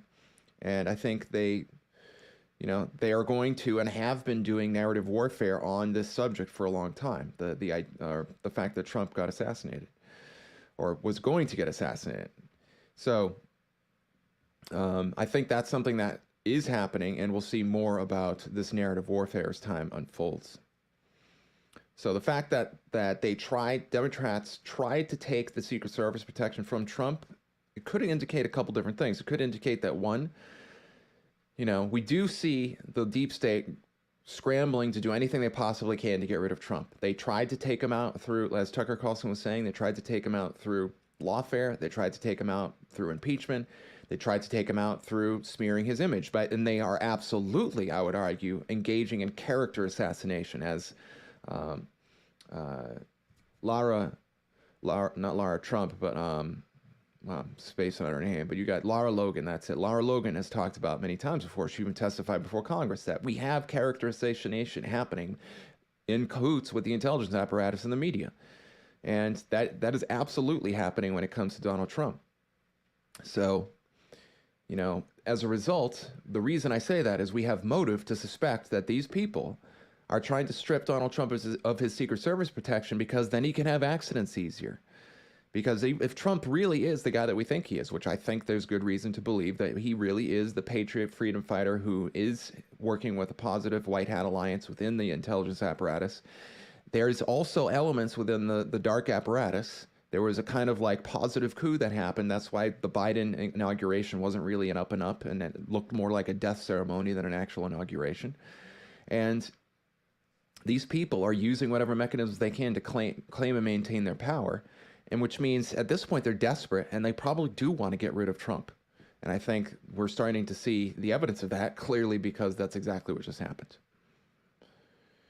All right, so one interesting thing is that Kimberly Cheadle was appointed director of the Secret Service on September 17th, 2022. Now, Kimberly Cheadle is the gal who's scrambling around, and I'm sure the videos you saw on social media where she can barely put her gun in her holster and poor gal's not having a good first day. So I think that the the fact that she was brought in on September 17th, is that potentially some kind of like Q hat nod thing? Potentially. I'm not quite sure. I'm not making a definitive statement with that, but I just thought it was an interesting connection, a little data point, a little breadcrumb to keep our eyes on. So here we start to see security experts being pretty baffled. This guy says basically that, so that headline or the caption there is pretty valid. We got Dan Bongino also talking about the same thing. I'm going to show you a clip of somebody who I think has a more compelling argument. Not to say that these clips aren't good necessarily. Dan Bongino in particular does a really good job of arguing these things. He's the one that talks about being the counter sniper team using or being trained at 1,000 yards. So the Secret Service lacked adequate coverage. This is what this gal here told the Today Show. Apparently, there have been assassination attempts on Elon Musk. And the Secret Service rejects claims that Trump was denied extra Secret Service protection before the shooting as questions grow over security detail. So, mind you, earlier there was this guy claiming that he had spoken to a source that said, yes, there were attempts to try to buff up the security detail, and those were rebuffed, or beef up the security detail, and those were rebuffed. And the Secret Service is saying, oh, no, that didn't happen. Is that true or not? Well, we know that the Secret Service said that. At least we have good reason to believe, evidenced by this article. But is their denial of the attempt to beef up Trump's security not true? Meaning, is it actually true that they tried to beef up the security, but the Secret Service didn't actually want to move forward with that? So here we got something that's very interesting. So this was credit to a lot of people I haven't had a chance to mention. Pepe Lives Matter. Jordan Sather had some of these good points. Absolute 1776, Stormy Joe Patriot, MJ Truth. Dozens of people that I can't remember. Everyone helped me put this together in the sense that they were sharing great information. I used it. And Crepe Game says, I agree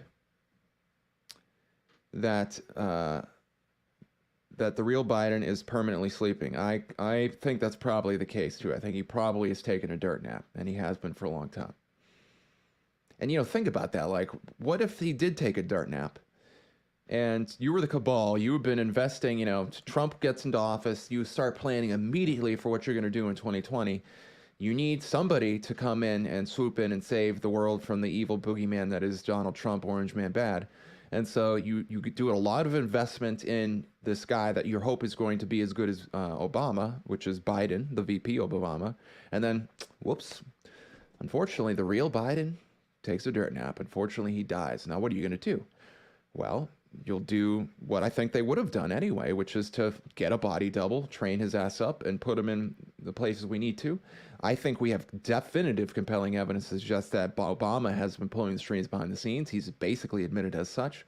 There's that clip of Obama, or not of Obama, what I think is Obama. There's a clip of Biden who normally can barely form a coherent sentence. All of a sudden, he's speaking very coherently, and he's got this weird discoloration in his neck. Like, literally, there's the white skin of Biden, and then there's like this black skin that looks very similar to Obama's skin. And I think they're using some kind of deep fake technology. So in any case, so what if there's two things happening? What if you got Obama doing what I just mentioned, using deepfakes to try to talk to the press in various situations, but only the press that really know what's going on, because when you're filming a deepfake, you can't actually have a real mask on. The mask comes on afterwards in CGI. So your ability to do that isn't as easy as you might think, is that a lot of people need to be in on the operation. And the fact that they didn't do that, I think, indicates that the cabal doesn't have absolute control over everything to the extent that they could pull off, grand deceptions all the time. I think what my current theory about the whole Biden isn't Biden thing is that Biden was probably a mole that the White Hats used to cozy up to the cabal so that when real Biden died, fake Biden, who actually is a mole working for the White Hats, was put in put in real Biden's place. And at some point, they discovered, oh shit, the real Biden is dead. as we knew, but the Biden we thought we were getting in to be a puppet for us is actually a mole for the white hats. And by that time, they were screwed. They're like, well, we can't do anything about it. We just got to roll with it because, you can't pull back a deception. And if that's true, which I think to a certain extent it is, and at the very least as a conceptual thought, it's true, meaning that we can theoretically suppose that, and also confirm that it is difficult to pull off grand deceptions. That means something that I believe for a long time, which is that the universe it favors truth more. It's a lot easier, as the author of Huckleberry Finn said, which the name is escaping me, that it's easier to tell the truth than it is to remember lies. And it literally messes with your head, because when you have to use lies frequently, it takes a lot of processing power. And that literally, I think, reduces your IQ and your intelligence, and it makes you into a pathological liar, that you can't necessarily keep track of everything. So anyway, that was interesting. So let's continue on here. Actually, let me pause here, and we're going to do some hear from one of our great sponsors, Ascent Nutrition. Now, Ascent Nutrition has been doing a lot of supporting of this show. They're one of our best sponsors. We've got a couple other sponsors we're going to be working with here soon, but I'm going to really focus on Ascent Nutrition. And oh, thanks. I'm going to get to that here in a moment. F17QG.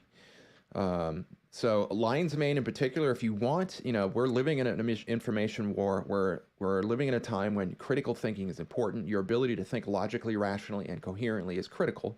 And one of the ways you can do that is with organic lion's mane from Ascent Nutrition.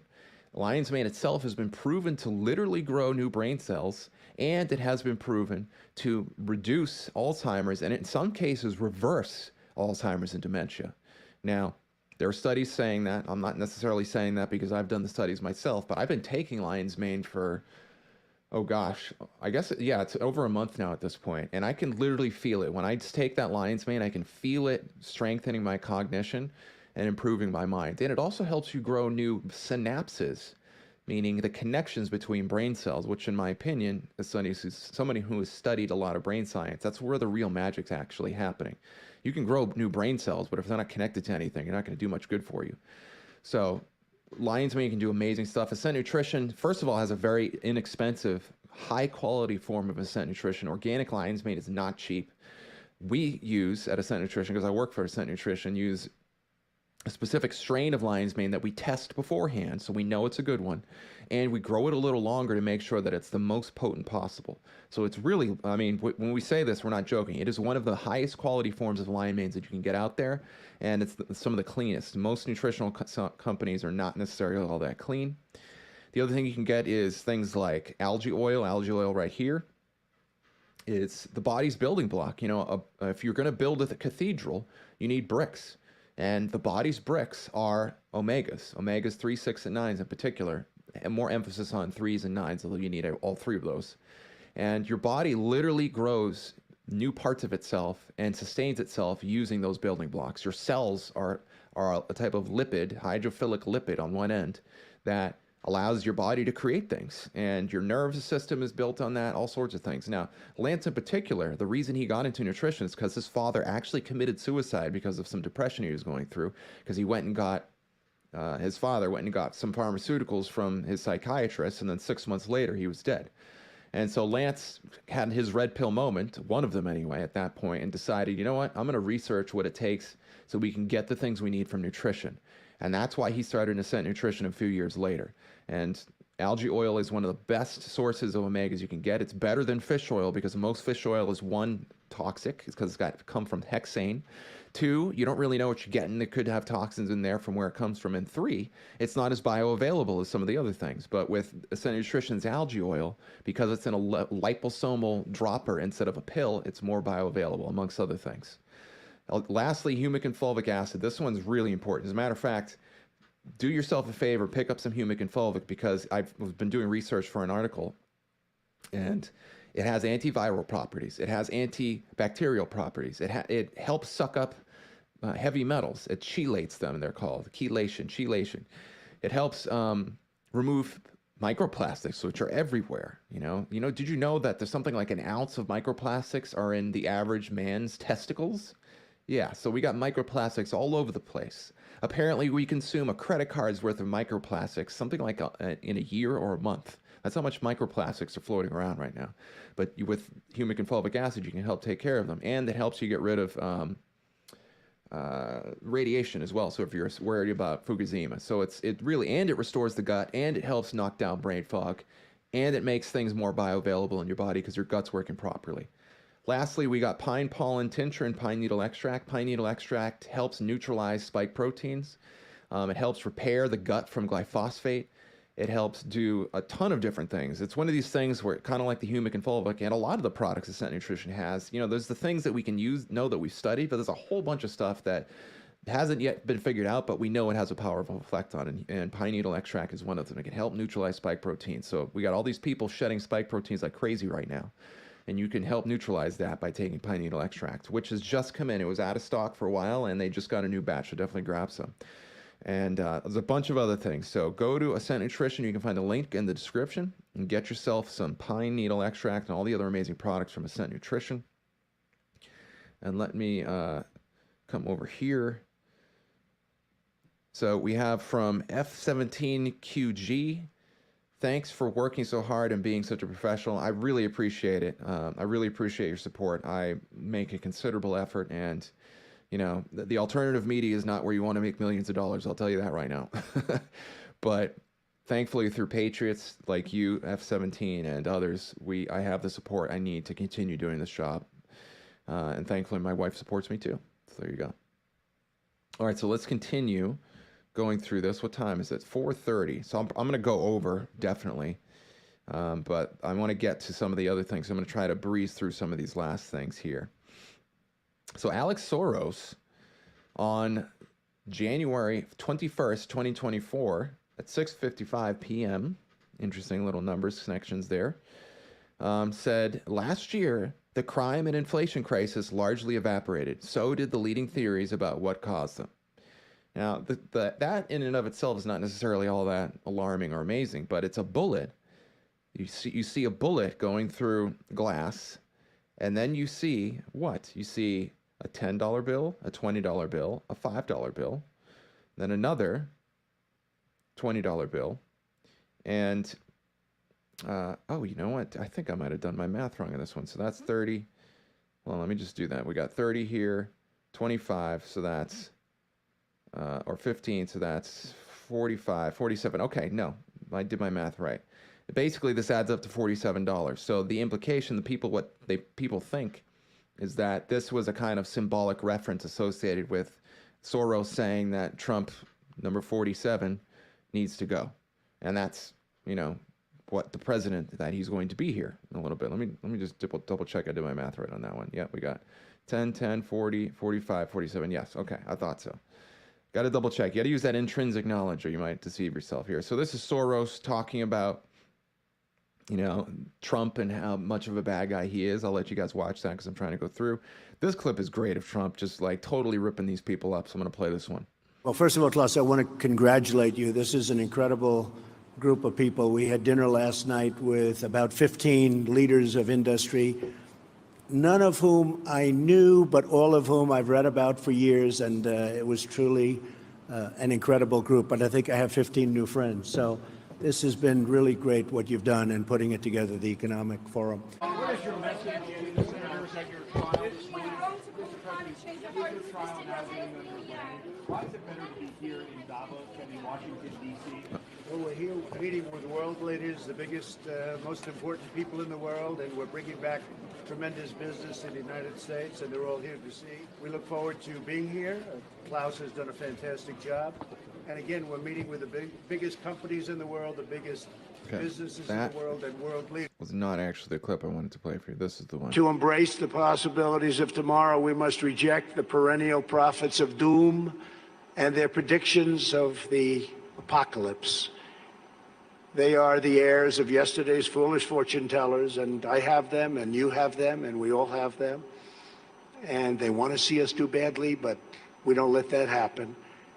They predicted an overpopulation crisis in the 1960s, mass starvation in the 70s, and an end of oil in the 1990s.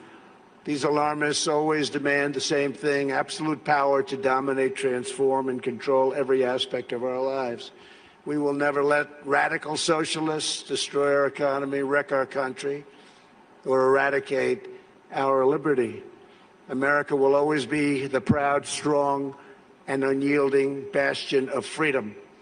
In America, we understand what the pessimists refuse to see: that a growing and vibrant market economy focused on the future lifts the human spirit and excites creativity strong enough to overcome any. All right, so there you go, just totally ripping them up about the climate change agenda. So they were pissed at him, obviously.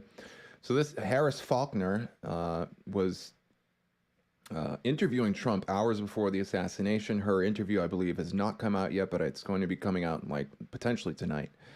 And she says that he said, which I'll read now, he was so excited to go see voters in Butler, Pennsylvania. He joked and told me about our extended interview. Will be ratings grabber. Please play it for the people, Harris. So there you go. It's kind of hinting that maybe he knew. I don't know. I mean, he kind of says that stuff all the time, but that is one thing that some people are suggesting is evidence of the fact that he knew this was going to happen.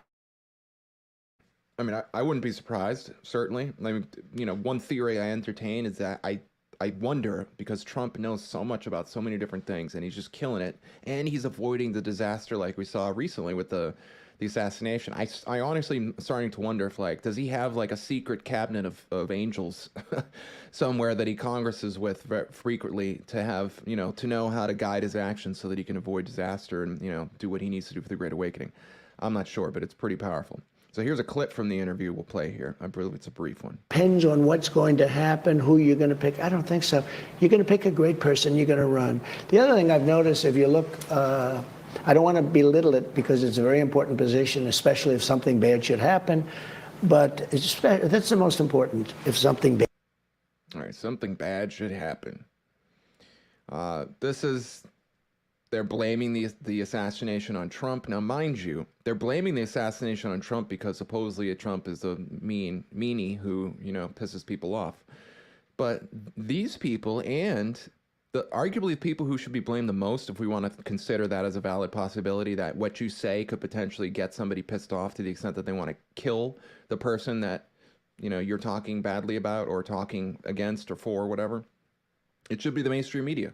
The mainstream media has been fanning the flames about Trump being Hitler and all this other shenanigans for a long time, which I believe I have some clips of here in this article. And, you know, they're the ones who've been fanning the flames about Trump being the ultimate evil that we need to stop at all costs.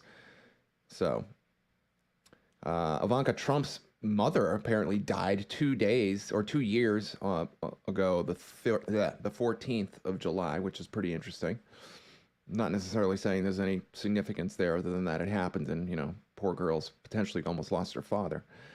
Kash Patel pledges to do an investigation for free on what happened. Ezra Cohen, elements of the FBI within a corrupt political motives have targeted and harassed President Trump for the better part of 8 years. How is it possible this agency, which has a strong appearance of conflict, is now allowed to lead the investigation into the attack on his life? 100%. So basically, he's like, these people have a conflict of interest.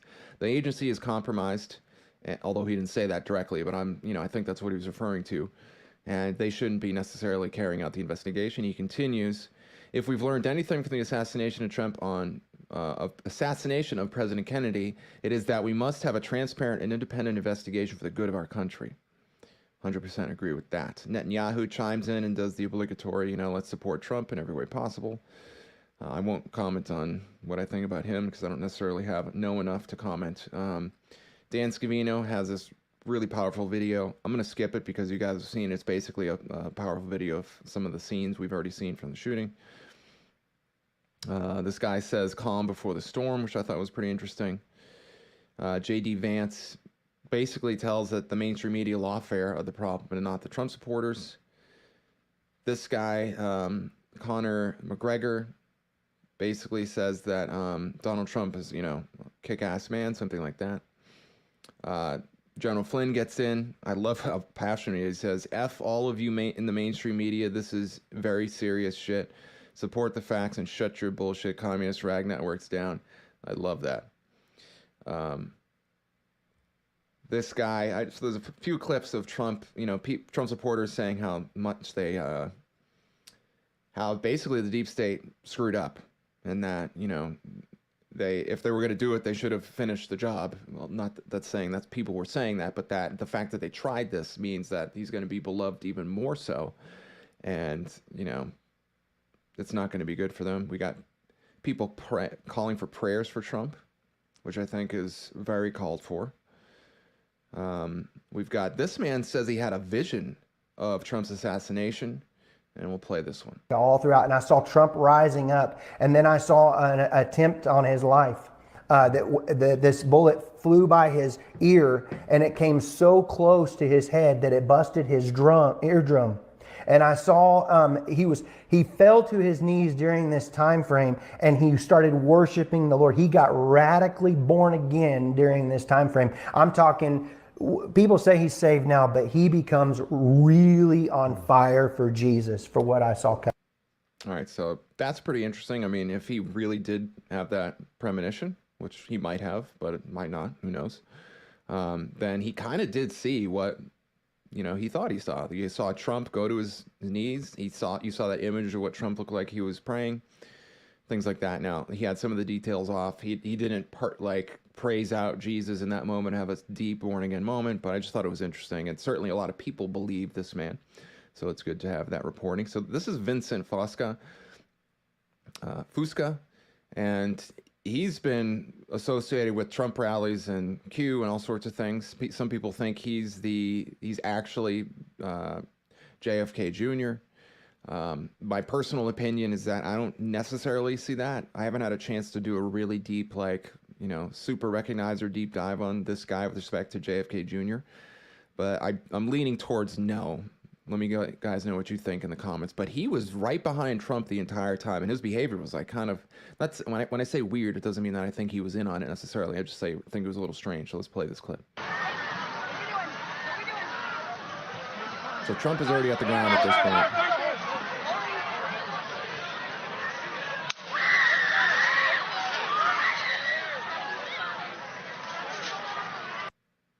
So he's kind of just standing there. That was more of a video just to show you that he was there. RNC will take place 2 blocks from the site of attempted Teddy Roosevelt assassination. That's kind of interesting, because Trump was obviously just threatened, potentially assassinated.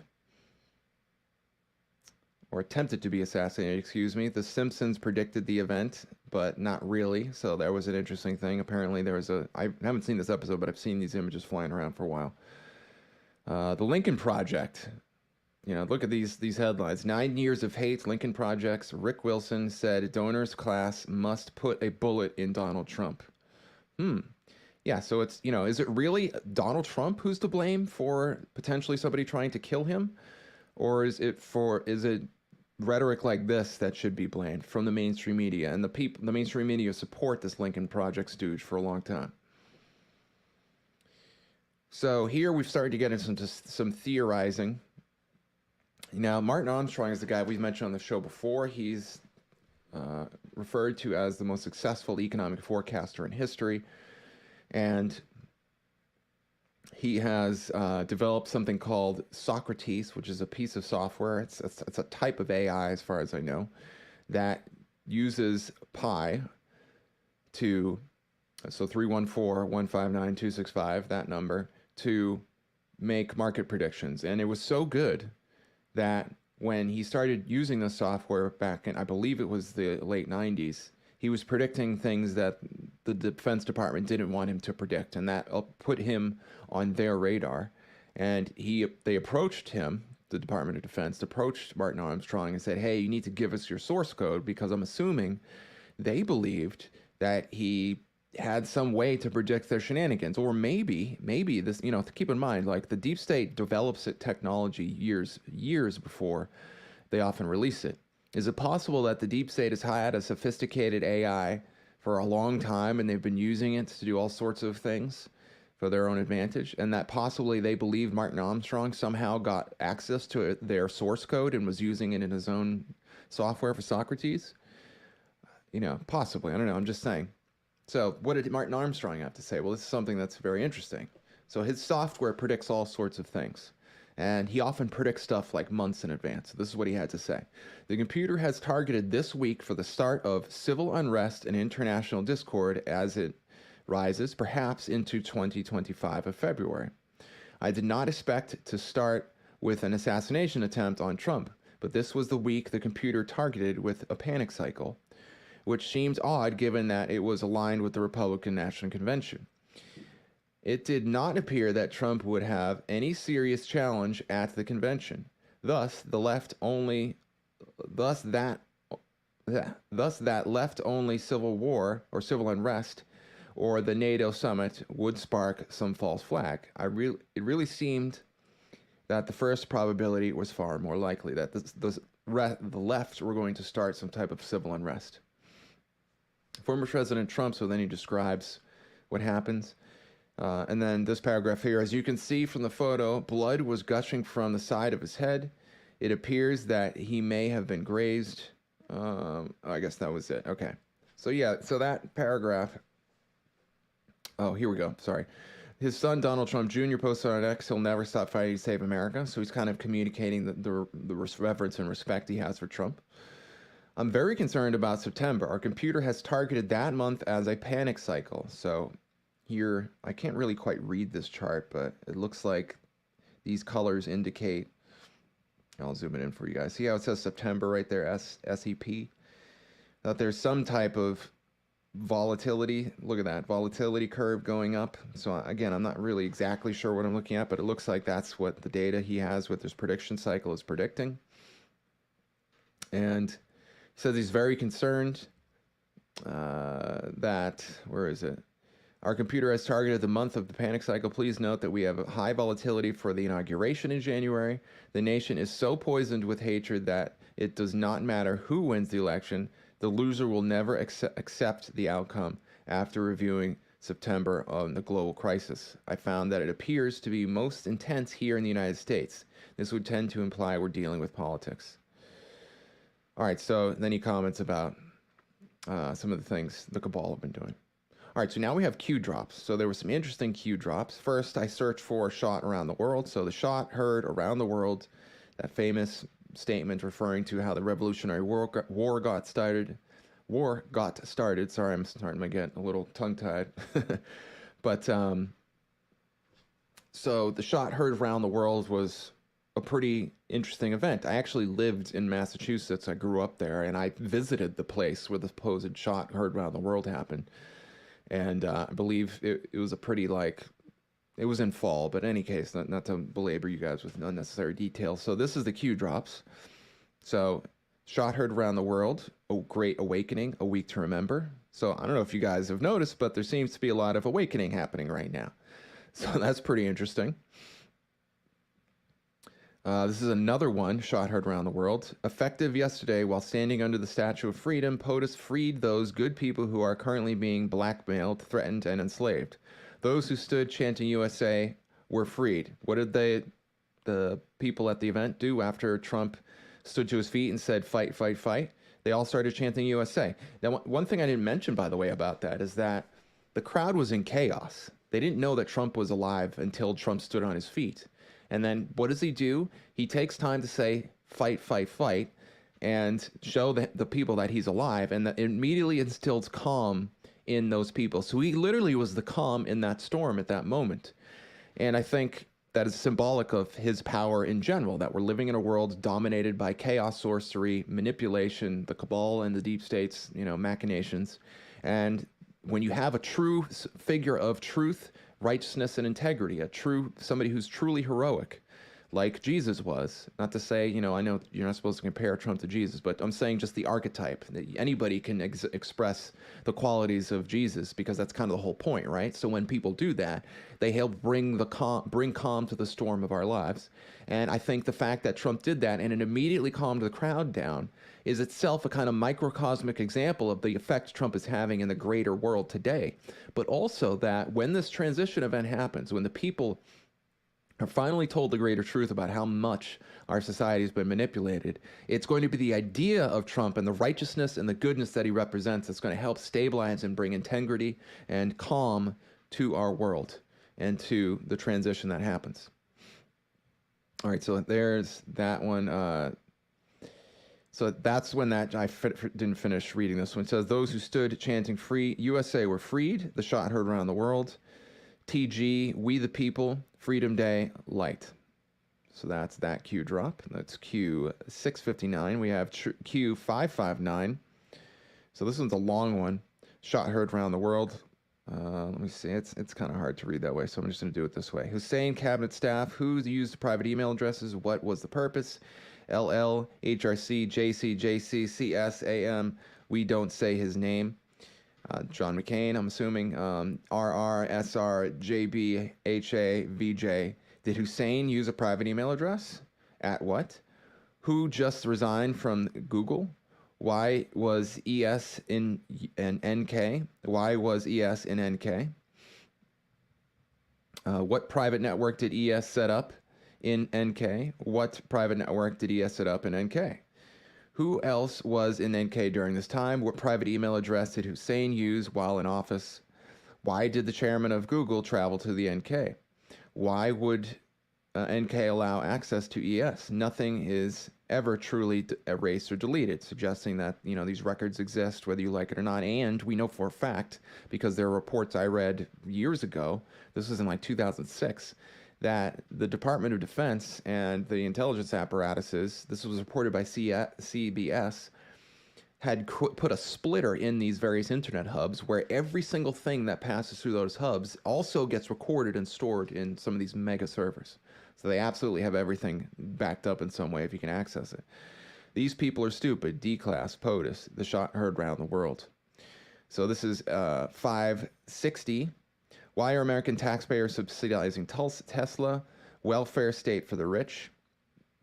Why? Private emails, Google, NK, Tesla. The memo is only the beginning. The shot heard around the world. So there you go. It's very interesting. Some of those, I believe, if I remember correctly, no, it's the next ones that I'm thinking of. Okay, so these are the deltas. So what happened on July 14th in the Q universe? This is 3435. Somalet, federal charges incoming. Watch the news. These people are stupid. 334. 3434. A week to remember. So that's kind of like a delta, so to speak, 5-year delta. In the sense that, obviously there's definitely been a week to remember, which started on the 14th, which is the day after this event happened. Fake news attacks only validate the message. Old guard threatened. Think size and scope of continual MSM attacks. Godfather 3. Great Awakening. And this one here. This one deals with, where is it here? This is the area I'm really interested in. We have not one, but two tunnel/bunker entrances, one of them leading under the flagpole/house. Q says, this is not another 4-year election. Drain the swamp does not simply refer to removal of those corrupt in D.C. God wins. Love it.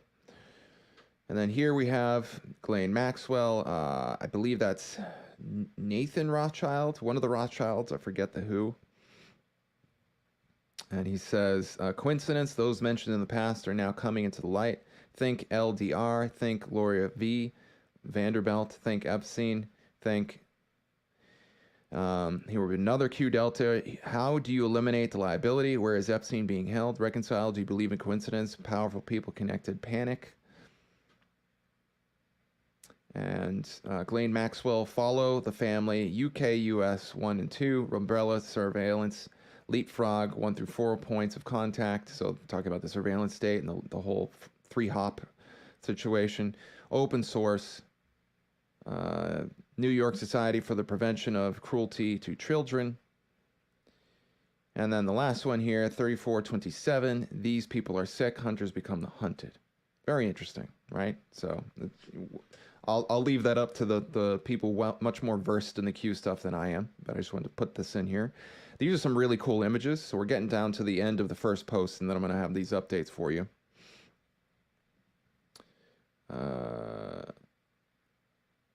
Okay, FQ. Sorry, let me respond to this comment. Jay, do you follow Bernard Gunther? I feel like you guys really mirror each other as ideas. He sounds so familiar. I think I might have interviewed him or just talked about him at one point in the past. Yeah, I forget. I'll have to look up his name and see if I can remember Bernard Gunther. But do me a favor, pop some stuff in there for me if you wouldn't mind. So this is another cool image. This one's from Absolute 1776. I thought this was really cool. I have a trove of awesome memes that I'm going to be posting in this update if you guys want to take a look at some point. There's another one you missed. The Trump laser eyes. All right, so here we have the first update from yesterday at 4:50 p.m. This was shared by Angel Aura, who's in We the Media. Trust is without borders. Let me walk upon the waters. So it is a picture of a flag. The flag got like whipped up in the wind, and then it kind of created this thing that looks like an angel, basically. For those of you who are watching, this is the bullet grazing image that we've seen, which shows the fact that Trump. You know, this, just to speak to this for a moment, you might be asking, like, well, how many variations of the shot whizzing past his head could there be that gets that close? And there's not many, and that's what's so, insanely... That's what suggests a kind of, like, divine intervention type situation, because the likelihood, one, that the shooter would miss, but not miss to the extent that a piece of Trump's ear gets blown off is pretty low. And as you can see, like, he could have aimed all sorts of ways to potentially hit Trump, but he missed in a pretty staggering way. All right, so this video, I had initially discovered this this video, and I'll let you watch it, but I later discovered that this is apparently a video from the Daily, or from 2020. The crooks would have been like 16 years old at the time, so it is currently being contested as actual crooks. I haven't done a significant deep dive to say that it is debunked fully, or that it is, in fact, crooks, but I'm just going to show it to you as a piece of evidence.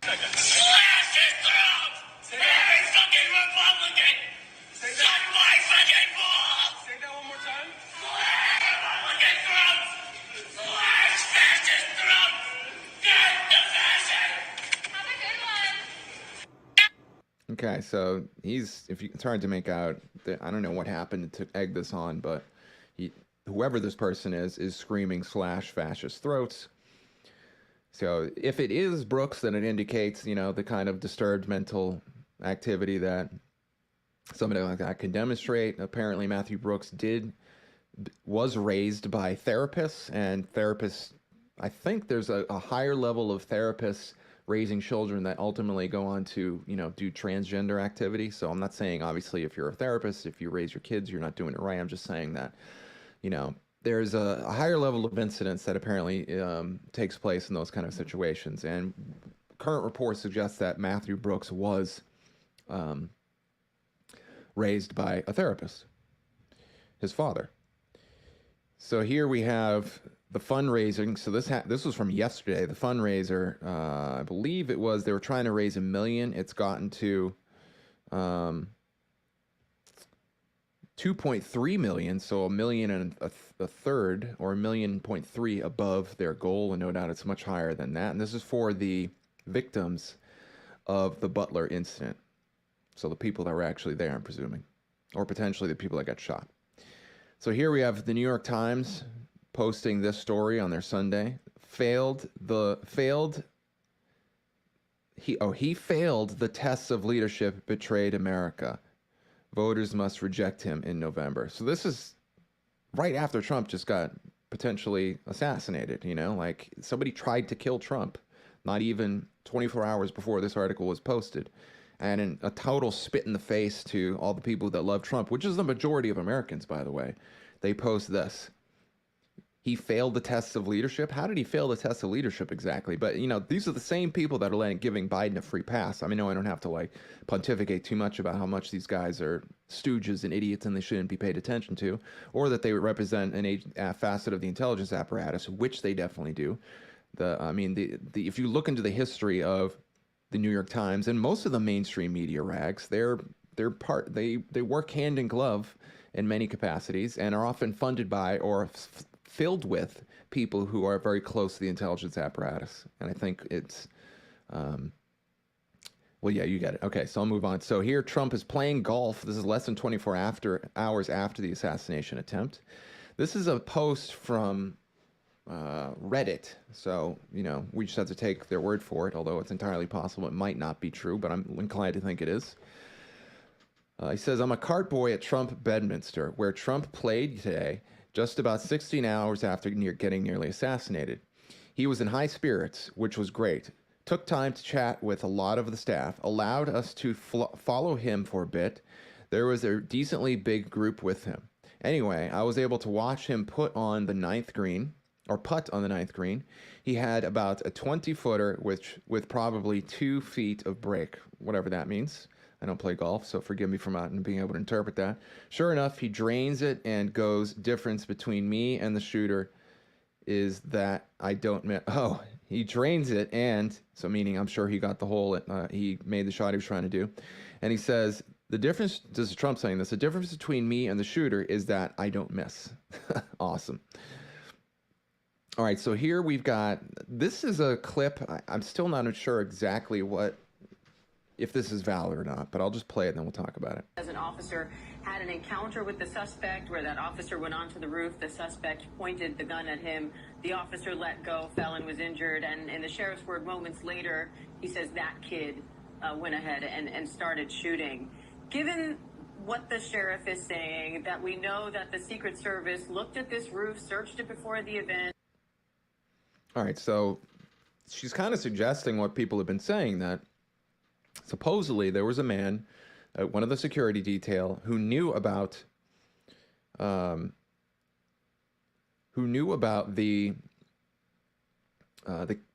Matthew Crooks, the shooter, on the roof, and kind of waited and let Matthew do what he needed to do. I think that seems to be a definitive possibility, because as the clips we're about to see later here in a moment, there were dozens of people warning about Matthew Crooks on that roof, ascending the ladder, climbing on the roof with a rifle. I mean, the guy had a rifle in his, on his back. A rifle isn't like a paperclip. You can't just shove it in your pocket unless you've got Harry Potter powers and things like this. So he clearly had a rifle, because that's what he died with. We know that for a fact. So how did this guy get up there? How did Crooks get up onto that roof? Unless the security detail turned a blind eye. And as we're about to see later on, they had scoped out the scene days in advance, or at least most likely they did. Possibly they didn't, but as a former, I believe, either Secret Service person or person in the military who's experienced with security, says they would have, if they were doing their job right, scoped this thing out a long time ago. All right, let me look at some questions. Oh, so first of all, Bernard Gunther. I'm going to show you guys. That's who Bernard Gunther is. I remember him. Yeah. I did not necessarily interview him, although I'm familiar with his work, and he's got some pretty good information from what I remember. So yeah, very interesting. Thank you for sharing that with me. Oh, I forgot to show you guys. So that's Bernard Gunther right there. That's Bernard Gunther. All right, so then Crepe Game asks, what is your opinion, which I have a lot of respect for, thank you, on Trump's VP? Okay, so J.D. Vance. J.D. Vance, for those of you who don't know, he was named the VP at around 4:30 today. Or actually, I think it was 3:30 Eastern Standard Time. So J.D. Vance, here, I'll tell you what, I'll pull up a picture of him. Do the whole, newscaster thing so you guys can see what he looks like. So for me personally, I'm not a huge fan of J.D. Vance. Not to say that he's a bad guy necessarily, but I haven't really seen him do anything that I was all that impressed with. Now, I haven't studied everything the guy's done over the past X number of years since he's been in the political spotlight. So my opinion is hardly an absolute one. But, I'm not impressed, because for me personally, I kind of wanted somebody with a little more oomph behind him, like General Flynn. I was kind of secretly hoping, even though I knew that was probably very unlikely. I also really liked Vivek. I know, some people don't like Vivek. They think he's just another globalist stooge, and certainly possible. But one of the things I like about Vivek is that he knows how to sling it when it comes to his eloquence, just like Trump does, and arguably even better than Trump in some ways. I love what he did at that town hall with CNN. He just wiped the floor with that gal who kept trying to talk over him. Surprise, surprise. So, and even JFK Jr. had an, or not JFK Jr., RFK Jr. had an interesting potential, thinking about him potentially being picked, although I also didn't think he was necessarily not only a good choice, but a likely choice. J.D. Vance, I think, was probably chosen because, there's a reason why Trump picked Pence. Part of it is for all the things that people have said over the years, but another part is that from an optics perspective, you got to think about framing. If you let me see what if I can use as an analogy here. Well, to use a food analogy, when you have pasta, for example, and you have beautiful, delicious sauce with the pasta, the sauce is kind of the thing in the spotlight, right? It's the thing you're supposed to focus on.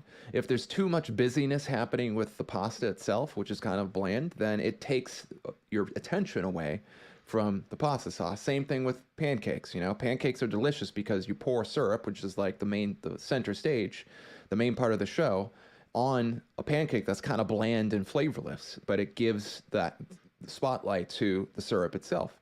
I think Pence was also somebody like that. They chose Pence for, again, many different reasons that I think we have yet to really discover. But one of those reasons was because Pence is kind of like a bland, mainstream Republican dude, so they needed to bring somebody in from the mainstream area to unite the Republicans behind Trump back in 2016, which they did successfully, I think, even though there was a lot of dissent subsequently after him winning the election.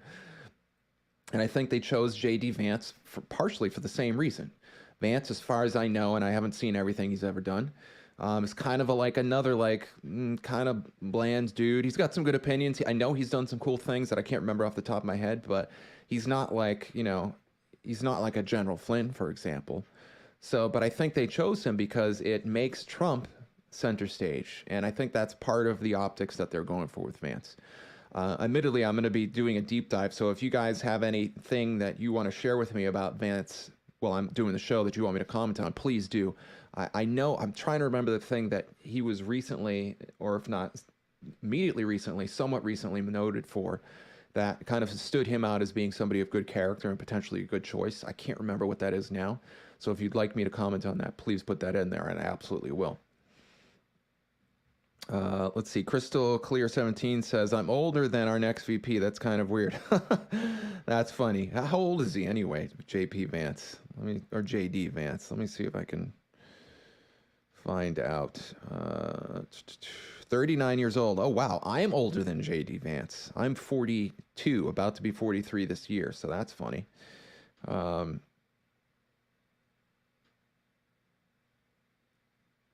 Yeah, so that's funny. They chose to show you how old I am. Although I don't think being 42 is really all that old, to be honest with you. I certainly don't feel old, and I'm sure you don't either, Crystal, because you're filled with life and vitality, as I've seen in the comments before. All right, so let's move on to more of our coverage. So as I said, we're getting into the updates here that I posted in here. So as I mentioned, this article that I'm going through, you can find it in the comments.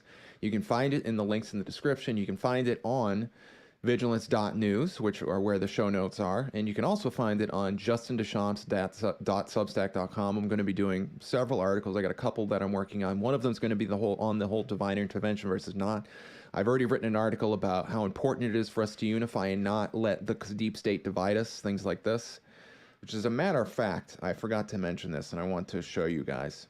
So in this article, which, by the way, Trump says basically don't let ourselves divided. He says, as we move forward in uniting our nation after the horrific events on Saturday, this dismal of the lawless indictment in Florida should be just the first step, followed by quickly by the dismissal of all witch hunts, which one of them was dismissed, the January 6th hoax in Washington, the Manhattan DA zombie case, and the New York AG scam, fake claims about women I never met, a decades-old photo in line with her then husband does not count. The Georgia perfect phone call charges. The Democrat Justice Department coordinated all of these political attacks, which are an election interference conspiracy against Joe Biden's political component. That's me. I completely agree with that. Let us come together to end all the weaponization of our justice system and make America great again. I could not agree more, especially with that last line. We should come together. Again, as I mentioned in the preamble to the Clay Clark interview I did yesterday, which was posted on this Rumble, believe me, I got people who have openly betrayed me and slandered me and then ruined my reputation with people that I used to work with. I'll let you guys figure out who that was.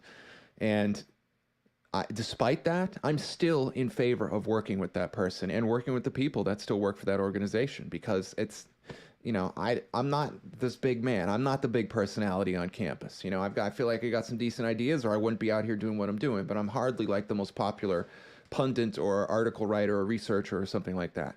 But I feel like God gives everybody a little piece of the pie. God gives everyone a special mission that if they really want to have an impact on the world, he will invest in you and he will give you a chance. And I think we each have the power to play a role in that. And that includes all the people that I don't necessarily like, but I think we're on the battlefield with.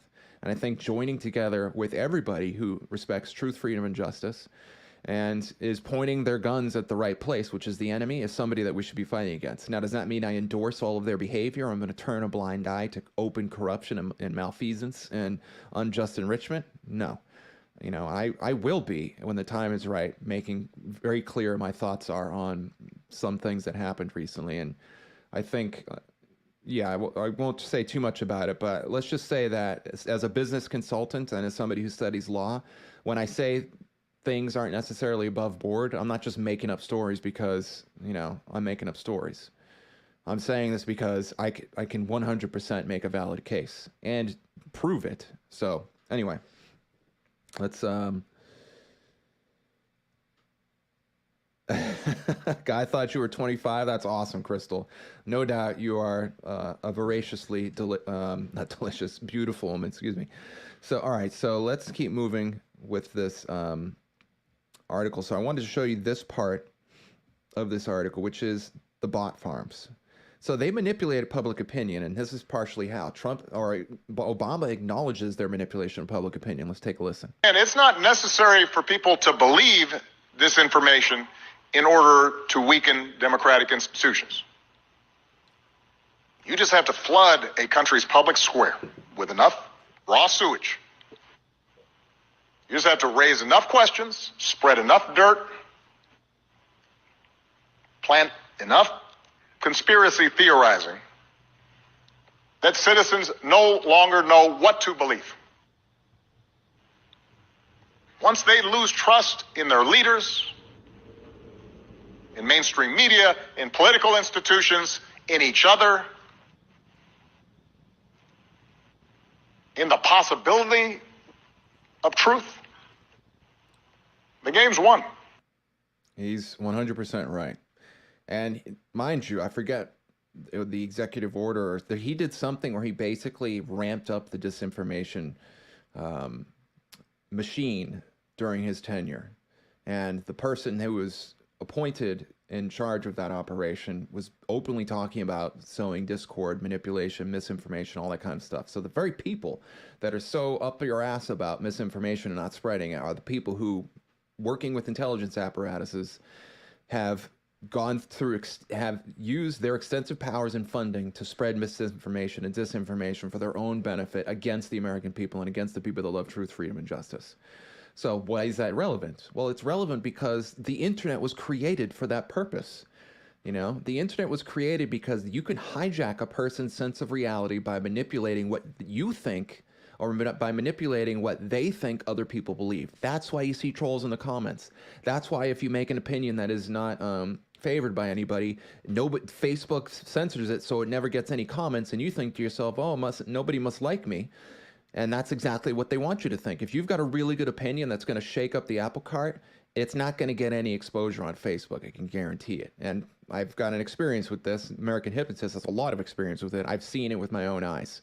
You know, if he says something not necessarily threatening the establishment, it'll get some hits. If he says something openly threatening the establishment, the status quo, it's like nobody saw it at all. And why is that important? Because it deceives you into thinking that your opinion doesn't matter and nobody cares about it. Because we are wired sociologically through our limbic system, which is in the midbrain, the hippocampus, the amygdala, all these different centers in that area, to define our sense of worth and reality by what other people think about who we are and the opinions we make.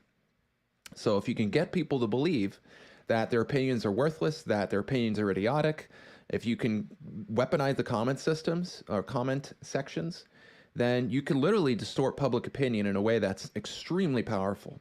So if you ever seen this clip before, I'm sure you guys had. This is a clip showing the extent to which these bot farms have been developed. Huge, massive bot farms. So here we go. Here's a clip right here. Look at this. Matter of fact, I'm going to mute it because the music is obnoxious. I'm going to actually put it on slow-mo because I want you to see. So look at these bot farms. This is what you're seeing there. Our cell phones. I'm going to flash to this part here. Here's another little bot farm. So these are rooms filled with racks where cell phones are, where bots are going on the comments. Look, there's one right there on the comments. And I'm sure they're getting likes, they're posting things, they're making fun of people, they're using sophisticated AI to identify and target and implement interactive internet activities or psyops on people in their comment sections. That's how much your opinion matters to these people. Like, look at this. Look how many bots are on there. So so that's what I wanted to show you when it comes to these things, that our opinions are so important that they arguably created a billion-dollar industry around manipulating your opinions online. That's what dead internet theory is all about. All right, so here we have, so this is the ad that BlackRock put together with Matthew Crooks in it. Check this out. My name is Brian DeLallo. I teach AP and Honors Economics in Pittsburgh, Pennsylvania. Financial well-being to me is knowing that I can be free to do the things that I love to do. I hope when I retire someday, they say that guy made this place a special place to come to school and gave as much as he could to help the community. He's in there a few times. And gave as much place, a special place to come to. That's him right there. That's Matthew Brooks. All right, so that's the BlackRock ad. This BlackRock ad was subsequently taken down. BlackRock removed it today, from what I remember. All right, so there he is again. Sees that Matthew Crooks or Thomas Crooks? Thomas Crooks? Matthew Crooks. The name I've seen is Matthew Crooks, but I could be wrong on that. All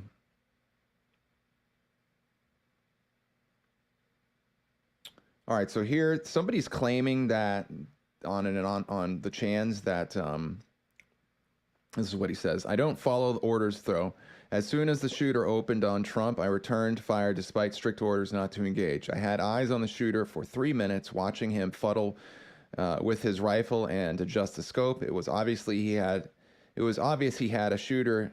He was a shooter, yet I wasn't allowed to engage. After I killed the shooter, I was arrested, questioned by the FBI, and just released about an hour ago. Already lost my job for not following orders, but I'm glad I took the shots anyway. So I personally don't think this is probably a real story. Let me know what you think about it. Yeah, I'll just leave it at that. So here we have somebody talking about what you're seeing a lot of, which is people who said they were liberals and voted against Trump are now going to vote for Trump, given the time. I'm just going to keep going. So this video is an impressive one. It's making the rounds. These are people warning the authorities about the fact that there's somebody who's climbed on the roof and has a gun. So here we go. I wouldn't be doing the job. I wouldn't even be doing this. That's Trump on the screen right there. Look, they're all pointing. And then this guy notices that they're pointing. Yeah, someone's on top of the roof. Look. There he is right there. Pretty sure, yeah, you see him right there. Right there, you see him? Yep, there you go. He's laying down. You see him? Yeah, he's laying down. Up here. Instead of everything fighting ourselves to get a Senate. What's happening? And to make sure we take back the White House, so because if we do, we're going to make America better than ever before. We're going to make it. Yeah, look. And it's There he not is. easy, because we have millions and millions of people in our country that shouldn't be here. Dangerous people, criminals. We have criminals. We have drug dealers. We have people that should not be here. Right on the roof. It's much tougher than it happens. You went right on the roof with that. There you go. It's one of the cool things about the age of information. You know, people find this stuff and they put it up so quick. It's like, if you're looking at the right place, you can find some really cool things. Okay, so here's some updates I found today. This is an article, I can't remember where it's from. It doesn't really matter. It was ndtv.com. Matthew Crooks was a member of a shooting club. Matthew Crooks, a resident of Bethel Park, about an hour away from where the shocking shooting occurred, was a member of a local shooting club named Clareton Sportsman's Club. Excuse me. He had also tried out for the rifle team at high school, but was rejected, the Post reported. He once missed his target by close to 20 feet, former student James Murphy told the Post. He tried out and was such a comically bad shot, he was unable to make the team and left after the first day. Crooks couldn't. Okay, Matthew, even though this thing said Thomas up here. Maybe Thomas is his middle name. Anyway, I think it is actually. Oh, that's why, because it's Thomas Matthew Crooks. All right.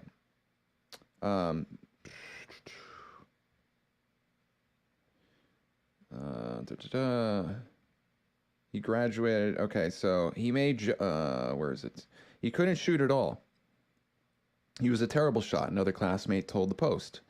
Even the coach had concerns about Crooks, the former student said. So that was the testimony from his former student compatriots or friends that he was indeed inside of a gun club, or he had joined a gun club, but he was a terrible shot. Now, does that mean he didn't necessarily try to kill Trump? Not necessarily, because, you know, people can be trained to be better shots. But it could be that he wasn't necessarily a good shot, and this lends credence to the whole Patsy story. But then listen to what they say here. This is former, the coach had concerns about Crooks, former students say. So that this is a former student talking about what the coach said. He made some crass jokes that weren't appropriate when there are firearms in a school setting, he said, without elaborating on what Crooks said. Matthew Thomas Crooks was quiet. The early details that have emerged about Matthew Crooks show that he was working in an entry-level job near his hometown in Pennsylvania. So then they go on to, here we go. His counselor at Bethel Park High School described him as respectful and said he never knew him to be political.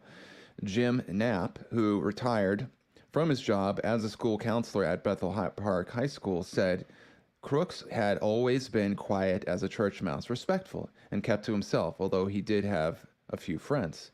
Knapp said he rarely came across Crooks because he wasn't a needy type of kid. Listen to the latest songs. Okay, so that must be an advertisement. He was employed as a dietary aide at a nursing home, and at the time of the shooting, which has now forced Trump's rival and U.S. President Joe Biden to change his plan to revive his presidential campaign. All right, that last line is immaterial. So what does that mean? Well, it suggests that Matthew Crooks, Thomas Matthew Crooks, might have been a patsy. And he might not have actually had the skill to execute the shooting that we saw, which, frankly, it kind of makes sense because he doesn't, he was 20 years old. I don't necessarily know if he had the talent to pull that off, but he could have. You know, we have to consider things like Project Monarch. We have to consider things like MKUltra, that kind of stuff, where he did actually have some high level of training that we don't know of necessarily. So I'm sure we'll hear more about that soon. So this is a Staten Island Republican telling the fake news media they should be ashamed of themselves And I just thought it was great, so we'll go ahead and play this clip. By the way, a registered Republican. Yeah. Do you guys know about that? Yeah, so I don't know who you are, so I'd just like to, before I answer your question, what's your name? Daniel. Daniel, from where? From NBC. And sir, where are you from? Sorry, MJ Burkett with Chelsea. Okay. So you want to talk about the fact the guy may be in a Republican, or at least registered to the Republican Party, which anybody in this country is free to do. I didn't ask that question. That's fine, but you did suggest, and you're talking about rhetoric. So are you saying that it's not okay for us to denounce violence? Are you saying that we should wait until we know what's going on? Everybody on the planet knows that you have MSNBC, the New York Times, Rachel Maddow, The View, you have Maxine Waters, oh, let's get in their faces. You have this going on every day, and you dare to say to us, shouldn't we wait? No, we shouldn't wait. Right now is the time to say that we need to cool things down. We don't have to wait for your permission. We don't have to wait for anybody's permission, regardless of this young man's motivation. What he did was wrong. He tried to assassinate a president of the United States. And you stand there and say, well, maybe I should wait. Maybe it's okay. Are you saying the fact that he was registered to the Republican Party absolves him of everything? Absolves all of the media of all of the coverage they've done for the last 10 years? Absolutely not. That is a pathetic question, and I think you guys should be ashamed. I mean, I don't know you personally, but it's pathetic that you would even suggest that he's a Republican, therefore everything is okay, when you have social media, you have control of the media, you talk about the laptop, you talk about Russian collusion, all of that we have to forget, because maybe this guy was registered or is registered to the Republican Party. You should be ashamed of yourselves. I don't think what he's saying is that. I think what they're saying is when he says they did it. Yeah, they did it. They did it. They don't know that. It's what I'm saying. He knows who he is. It's what I'm saying. Listen, I take all these DEI classes, right? And in the DEI classes, they say that it's not what the question is. It's how the person who perceives the question takes it. That's how I take it. Very well. That's great. All right, so here we have a Democrat mayor suggested Trump faked his assassination attempt and claimed he may have been inspired by tactics used at a wrestling matches. So there's that guy. Patsy case is building.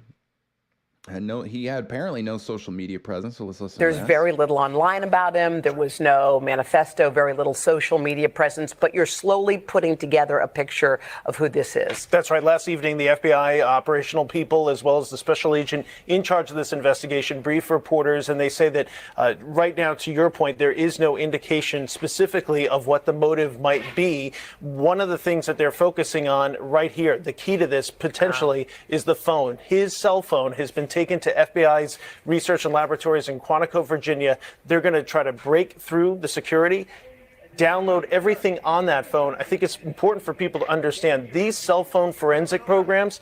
Even if you try to delete something, it can typically find a record of what you tried to delete, if not the actual thing itself. And so they can get that information off of there. It's what might be deleted that could be as helpful to them as what is actually on the phone. But text messages, photos, apps, everything he's doing. Anything he tried to Google. Any memos, anything he tried to Google, his recent web history. How important might that be? Because right now we're told federal investigators, they just don't have it. There's nothing there on the motive front. We do know a couple additional things. One, the gun was purchased legally. It's our reporting that it was purchased by the father. And I know folks are going to immediately ask questions about that and say, okay, did the father know? Was the family aware? It is our understanding from the FBI, they've said it on the record, the family is cooperating, and there's no indication at this point in the investigation that the family knew about this in advance or had any sort of role in it. He did leave behind some canisters or containers in his vehicle that were also found at the house. There's some question about that. They've been described as rudimentary explosives. Those have been taken to the FBI laboratory, and so they're going to look those over. I think they're going to be more incendiary, the type of thing that he could have used to distract law enforcement while he climbed, as we've been looking at that video this morning up on that roof. And then, all right, so there you go. So that's what we know thus far for the most part about him. Commonwealth of Virginia, Glenn Youngkin honors the death of Corey Compentore. Trump himself compared himself to Abraham Lincoln, which we played a little bit of earlier. So this is just an example of how much this mainstream media has fanned the flames of Trump being the ultimate villain and encouraged people to punch a Nazi. So it's like, again, if we're going to throw the blame bat around and blame the people for what they say as inciting violence, shouldn't the mainstream media, who's arguably been the worst at this the entire time, at least be considered? This is Jack Black saying, since we're short on time, and I wanted to get some more things I won't cover or play the video. Jack Black says, don't miss Trump next time. Inside job conspiracy. So this woman, people are suggesting that this woman might have been in on it in some capacity. Let's play this. Watch this shit, dude. Watch. Watch. She sits down. Yep. Watch this. If you want to puts the sign up. Something that said, take a look at what happened. Shots fall off. She's completely normal. And then watch. And then she's got her. What the fuck? What the fuck? People are freaking out. And she's filming. And she's just like right there. She's not even freaking the. Yeah, so there you go. I mean, is that rock solid proof? No, not necessarily. Certainly it seems a little strange that, you know, her actions, I would say, seemed a little strange, for sure. You know, we'll see what comes about that. This is Alex Jones talking about the fact, and I completely agree, that there could be an assassination attempt on Trump again. That these guys, if they really are as desperate as we think they are, then this ain't the end by any means. They're like, if they really serious about trying to kill Trump and they failed, they're going to be even more so trying to kill this man. So prayers for Trump, prayers for Trump, prayers for Trump, which I'm going to do at the end of the show. And that he thinks they're going to potentially assassinate Biden, which I think is a valid possibility. We'll see. Again, I wrote an article about that. You can go to my Substack and check it out. So this is the one that I was talking about. Former sniper declares it was an inside job. So let's take a listen. Hey, what's going on, everybody? I'm here to tell you why the shooting of President Donald Trump yesterday, without a doubt in my mind, was a planned and coordinated attack on the president inside our government, our local agency, or police force. Here's why. My name is Matthew Murphy, and I am a retired Green Beret, retired from this Special Forces group, but I'm also a level 1 sniper, which means that I have graduated the highest level of training for snipers that you can do in special operations. We're trained, I'm going to avoid confidential or classified terminology, we're trained in assassinations and counter assassinations for the very reason, case in point, yesterday, the shooting of President Donald Trump. So, first of all, anywhere the president's going to go, there are teams from the Secret Service that go out days, if not weeks, if not months, before the president will ever be at that spot. And they do a site security assessment. And they do that with the local police forces and agencies to ensure that every potential security threat or vulnerability is secured and, of course, protected against. Now, this is done way before Donald Trump will ever get there, and they know every place that the president will be. And the sniper team especially is responsible for ensuring that no one can take a shot at the president. Now, that does not mean that the sniper team just sets up with their guns and scans the crowd and shoots. No, what they do, the most important thing they do pre-Donald Trump showing up, is within a 360-degree environment of that podium of the president, they ensure that there is not a place that is open that will be accessible by someone with a rifle to take a shot at the president. So they make sure those places are barricaded off, inaccessible, and heavily guarded, so there is no way you are going to get to the place where you could even shoot the president with a rifle before the president shows up. Then they scan the crowd and those places with the rifle, just in case by some miracle you do. Now, you're not going to tell me, I don't care who you are, don't listen to the media, nonsense anyways, I think most of us know that by now, that some 20-year-old kid that looks like he played Dungeons and Dragons in his mom's basement is trained on a gun, especially a sniper rifle like that, is a registered Republican, and then can access anywhere near the vicinity of that crowd, of that event, with him not dressed in a uniform and that sniper rifle. He was wearing American flag t-shirt and pants, and he had a rifle. You're going to tell me that that kid went through all this levels of security, somehow got into the closest building to the president, then accessed the rooftop of the closest building to the president, then had the time to unpack his rifle, lay down in the prone, and then take 5 to 8 well-aimed shots at the president before he was decisively engaged by the Secret Service's counter sniper teams or a local police department. I don't know who they were. Most likely police. You're going to tell me all that happened and a 20-year-old kid did that without it being heavily planned, coordinated, and people on the inside making it happen? There's absolutely no way possible that that kid was able to get up there and take those shots at the president without a lot of internal help. So someone in that local, or some people inside that local police department, agencies, or Secret Service is compromised and is a threat to our president. So we need to stop worrying about that damn shooter and start worrying about who allowed this shit to happen. And President Trump, if you need an American to protect you who's actually good at sniping and stopping this crap, give me a call. I'll do it for free. Everybody have a good day. God bless. All right, so there you go. Very compelling. He makes a lot of great arguments. I mean, I'm not, as far as I know, I haven't heard anything that explains how Thomas Crooks was able to get in there with a rifle, a significant weapon. Like I said, it's not a paperclip. You can't just put it in your pocket. So where did this rifle go? Like, how did he just manage to walk in there? It's clear. It's kind of like the October 7th is Palestine attacks, Palestine-Israeli attacks that happened. Like, how did this most sophisticated Iron Dome, security state for Israel, more sophisticated than ours, happen to let a bunch of people on paragliders come in and like take out some concert goers? That just doesn't make any sense. Same with this. So we'll find out. So Stormy Joe Patriot had some great Q analysis here. So here we go. Here's some of that. Here we got Crystal Clear 17 said, I made a very similar rant in my break room at work today. Oh, nice. How was that treated?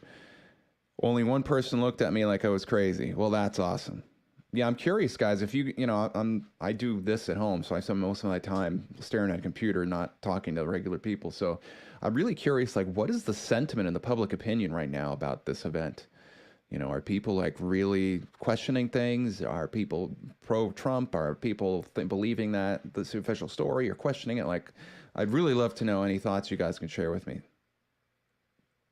All right, so here, let's take a listen to Stormy Joe Patriot talking about the fight, and canon dismissal of the court. So Absolute and I hit on this during our live stream, and I want to go through it for the people who didn't see our live stream. So obviously we know what happened in today's event, and POTUS put his fist pump up. He was saying the words, fight, fight, fight. Q 2190, POTUS with his fist pump. Fight, fight, fight. That's pretty cool. Look at that.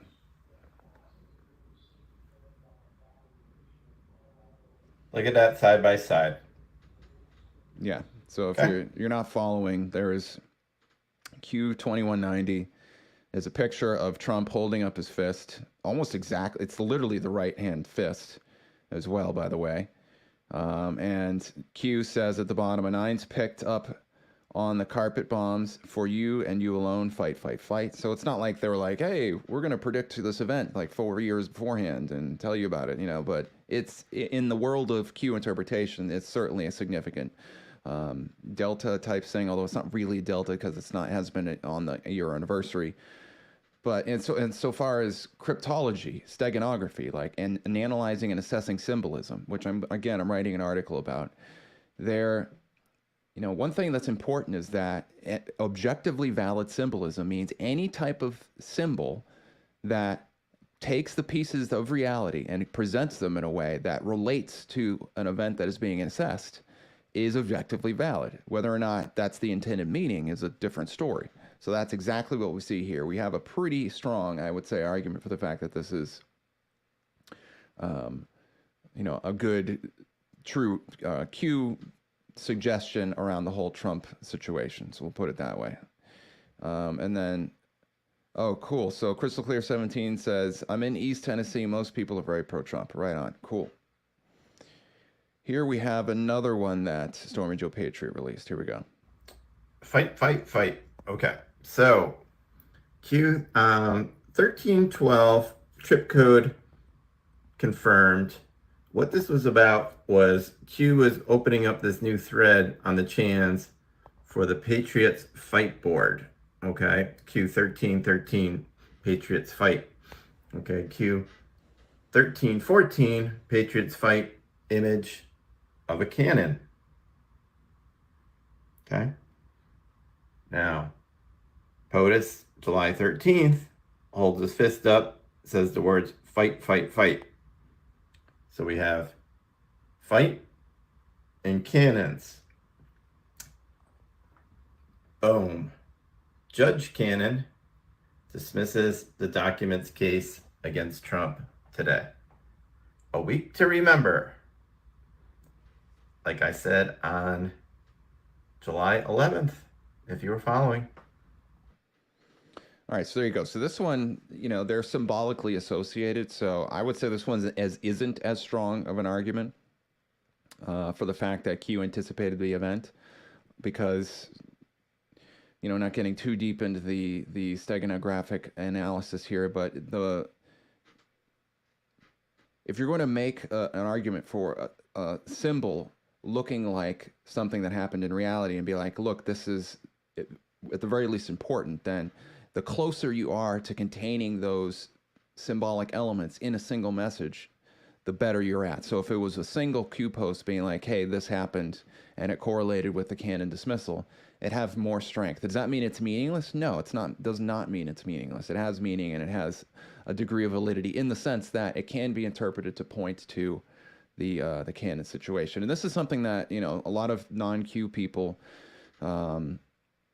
mainstream people can see this kind of stuff, and they're like, oh, look at this. They're just like reaching for anything they can to try to make sense of this and use this Q material. And, frankly, like, while I think there is, for me personally, I think anything that has the power to convey meaning is something that has the power to change our thoughts and opinions, which could either be good or bad, and that means it's real. So whether or not there is an actual intended meaning in the Q boards associated with this thing that happens recently with the canon dismissal isn't necessarily as important as the fact that people can interpret it that way, and that it can have meaning. And it's possible that this idea of creating a very open and powerful set of data points that can be interpreted in many different ways to keep the dream of patriotism alive might have been what the point of the Q operation was, and that has value.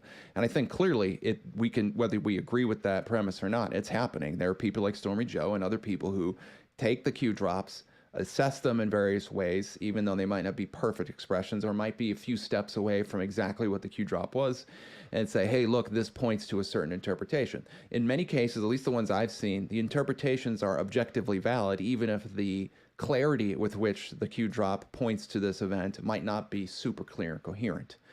But this is the way these things work. I mean, conversely, like if you've looked at anyone who uses biblical and scriptural statements in order to interpret things in reality, sometimes it's like, there's a tiny little statement that refers to something, and that's used by many leaps and jumps to get to this other thing that somebody's talking about. Whether or not that's valid or not, I'm not necessarily disputing. What I am saying is that, from my personal opinion, if it conveys the meaning, and it's objectively valid, meaning that the symbols that are invoked point to the data set that it came from, which is the Q drops in this case, then that is an objectively valid meaning, and it could be used to potentially move the needle in the right direction towards freedom. That being said, though, I also want to, respect the other side of the argument, which is that people can sometimes make grandiose claims that are really a big stretch, and because of that, it might discredit the greater movement in general. I think that's also something valid to consider. Like, there's all these different dynamics playing out, and I think we have to acknowledge each of these things and try to work the best we can within all these different moving parts. So there you have it. All right. So, hey, what's up, YOLO? Or Yo Hollow.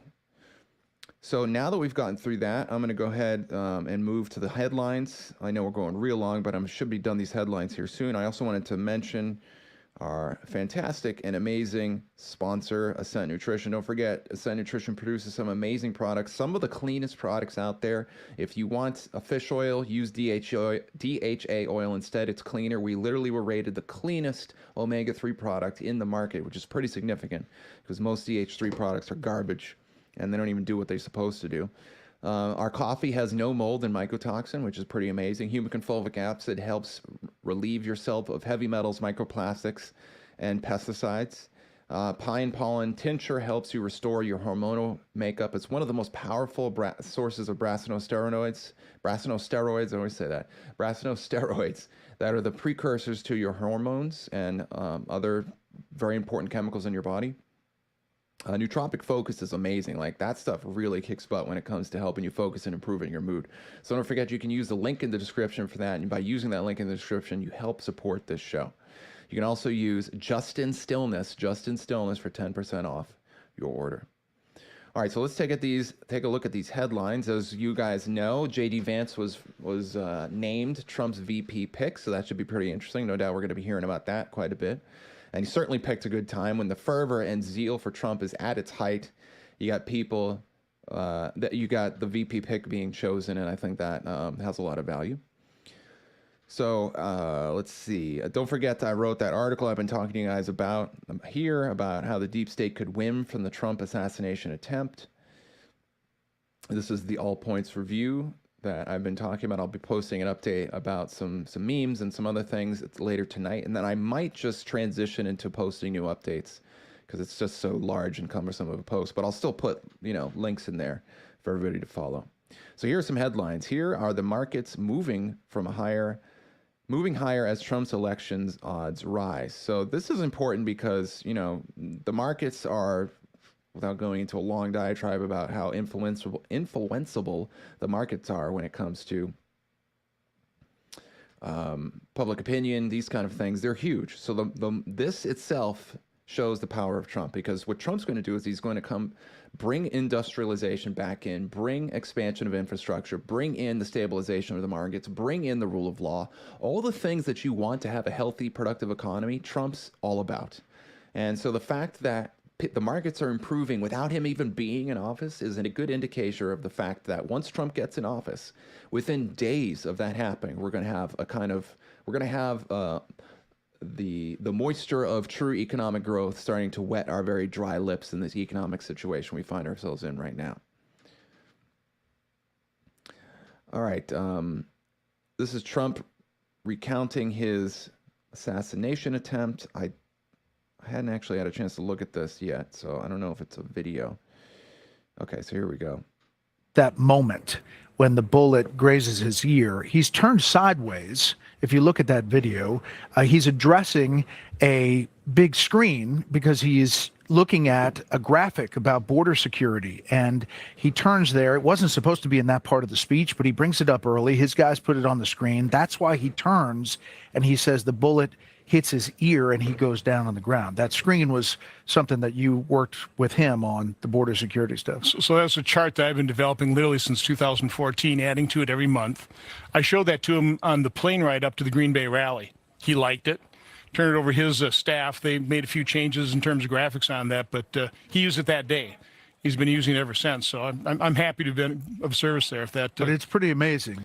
Okay, a couple things. It here. is. I mean, raises his ear. He's so I can show you the video. So when Trump, if you notice, like, people are saying, oh, Trump, he got hit in the chest. He was wearing a bulletproof vest. They were kind of suggesting that Trump got hit in the upper right side of his body because there was this image floating around of Trump standing there with his fist in the air and people saying that there's a bullet hole there. Well, a couple things. I did some research on whether or not that image was fabricated. Some people say that it was. The other thing is that you don't see any what looks like somebody getting hit with a bullet. Now, mind you, this bullet is from like at least 130 yards away, so not close by any means. So it's possible that if the bullet was closer, he might have been thrown back more, in which case what I'm about to say isn't necessarily relevant.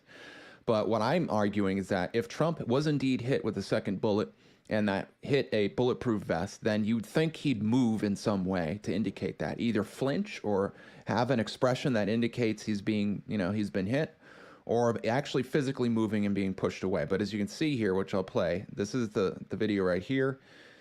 Boom, he gets hit, and he just falls down as if on his own steam. It doesn't seem like he's actually been hit.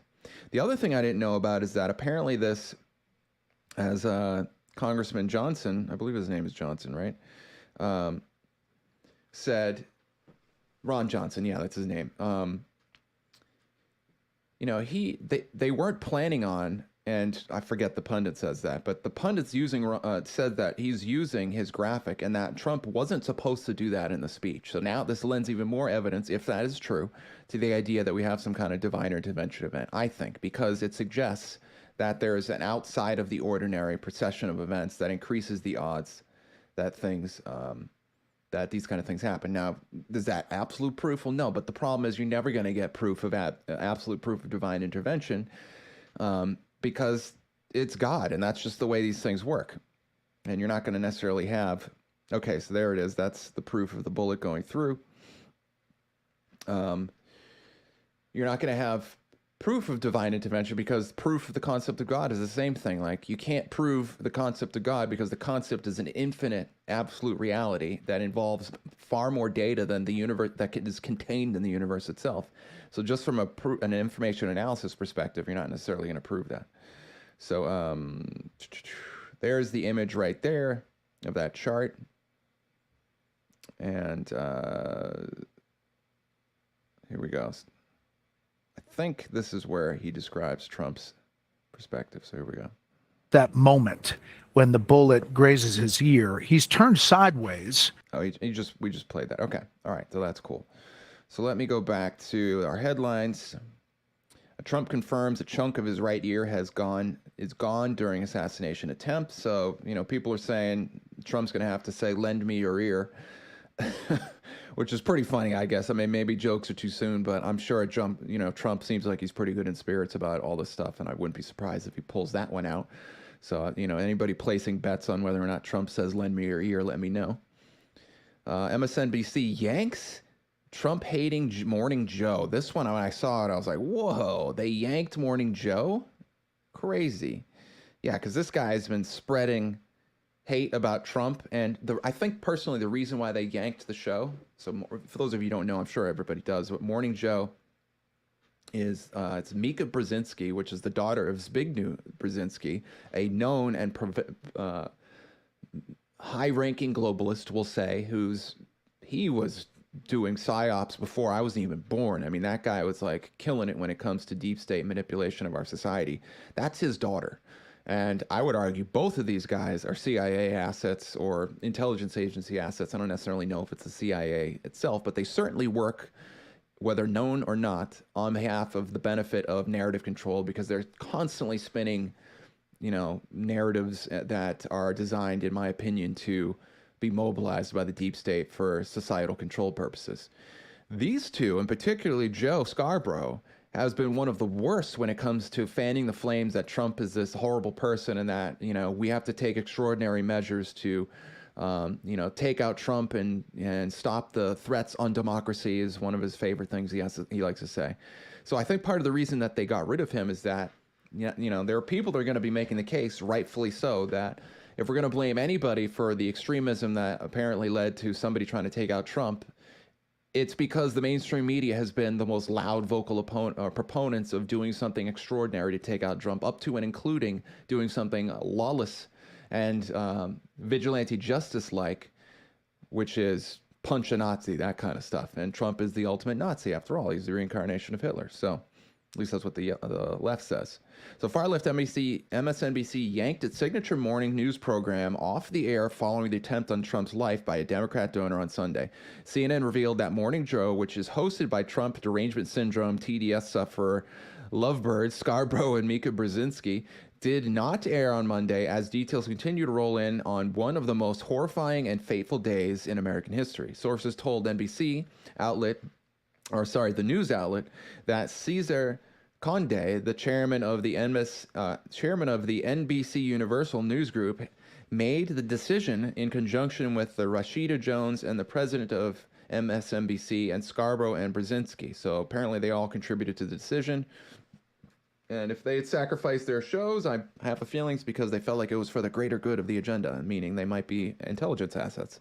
MSNBC claimed in a statement to their rival network that the move was appropriate given the, quote, complexity of the unfolding story, and at least one news feed was needed to cover the assassination attempt at all times. So does that mean it's like fully yanked? I don't know. Quote, given the gravity and the complexity of the unfolding story, NBC News, NBC News Now, and MSNBC have remained in rolling break news coverage since Saturday evening, a spokesman for the NBC Universal News Group said. As we continue to cover this story into the week, the news network will continue to simulcast alternative between NBC News, NBC News Now, and MSNBC reports there is no news feed covering this developing situation. However, CNN reports that MSNBC is not telling the full story. Sources told the network that MSNBC is really concerned about what the MSNBC is really concerned about is one of Morning Joe's loony guests spouting something inappropriate about the Trump assassination attempt. CNN notes such a move could cause the critics of MSNBC to pounce and place the network in a bad light. And MSNBC says Morning Joe will resume regular broadcast on Tuesday, but one should be skeptical because these guests do not suddenly change. Okay. All right, when I originally heard this story, it was framed in such a way that the show was not going to be coming back at all, but in reality, it's just put on pause. So there you go. All right, so let's go back here. Trump says a lot of people say it was the most iconic photo they've ever seen, rightfully so. So this is the photo right here. I think this one's going to be framed at some point. Trump spoke at to the New York Post on his private jet en route to the GOP National Convention in Milwaukee on Sunday. Quote, the doctor at the hospital said he'd never seen anything like this. He called it a miracle.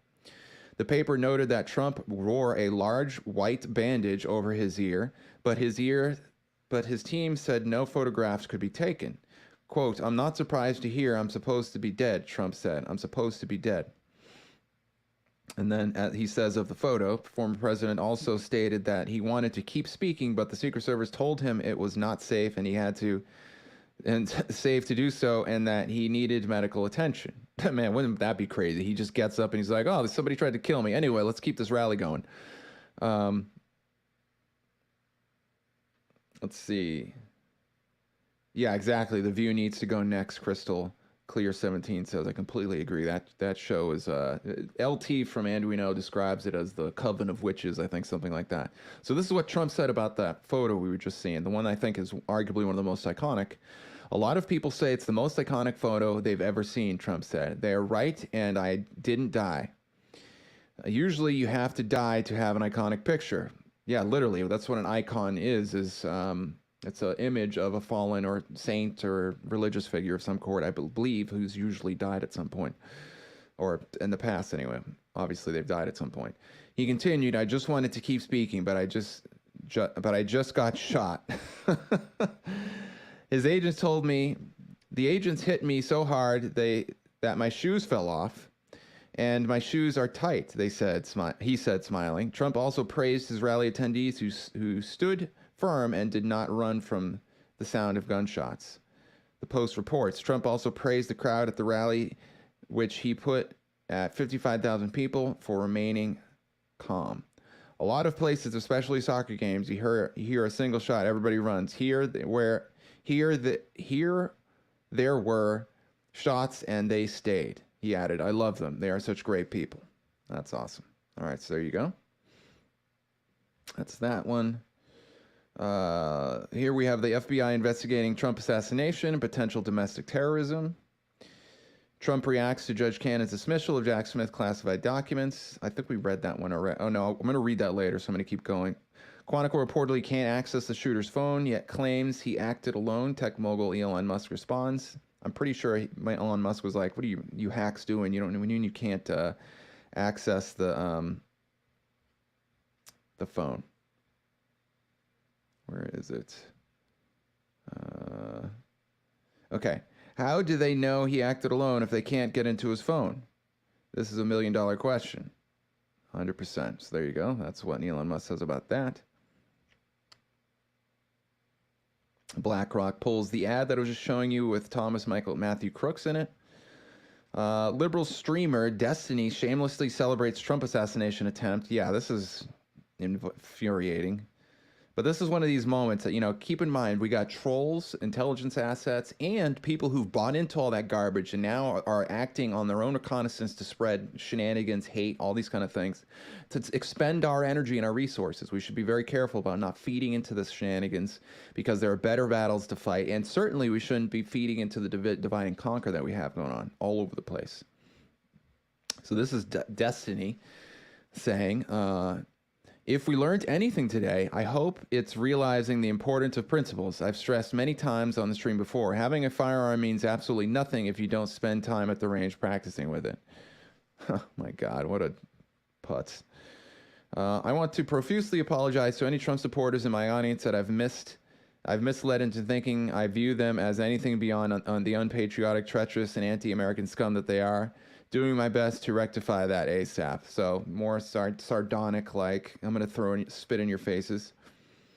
The person he's responding to says, I've always thought you were a reasonable counter voice against the conservative narratives, even when I didn't agree with your points you're making. After today, I see that you're actually an unreasonable extremist who will celebrate death as long as it's a right ringer. 100%. Here we have another one. If I've offended anyone with my recent tweets, I'd like to make things right. DM me and I'll buy you front row seats to the next Trump rally. Jesus. All right, so there you go. So that's shameless human being right there.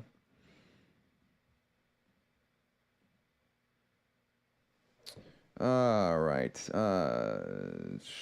Watch video shows would-be Trump assassin bear crawling on roof as bystanders urge the police to do something. That's one we've already saw. Staffers at Democrat Rep. Bernie Thompson fired after suggesting Trump's assailant should have taken shooting lessons not to miss next time. So, again, you know, the media is saying that we are the ones, the Trump supporters, MAGA supporters, patriotic Americans are the ones that should be to blame for inciting violence. And yet, I don't know about you, but I've ever heard any Trump supporter openly make statements that encourage people that they don't like to get killed. And yet we see this from the left all the time.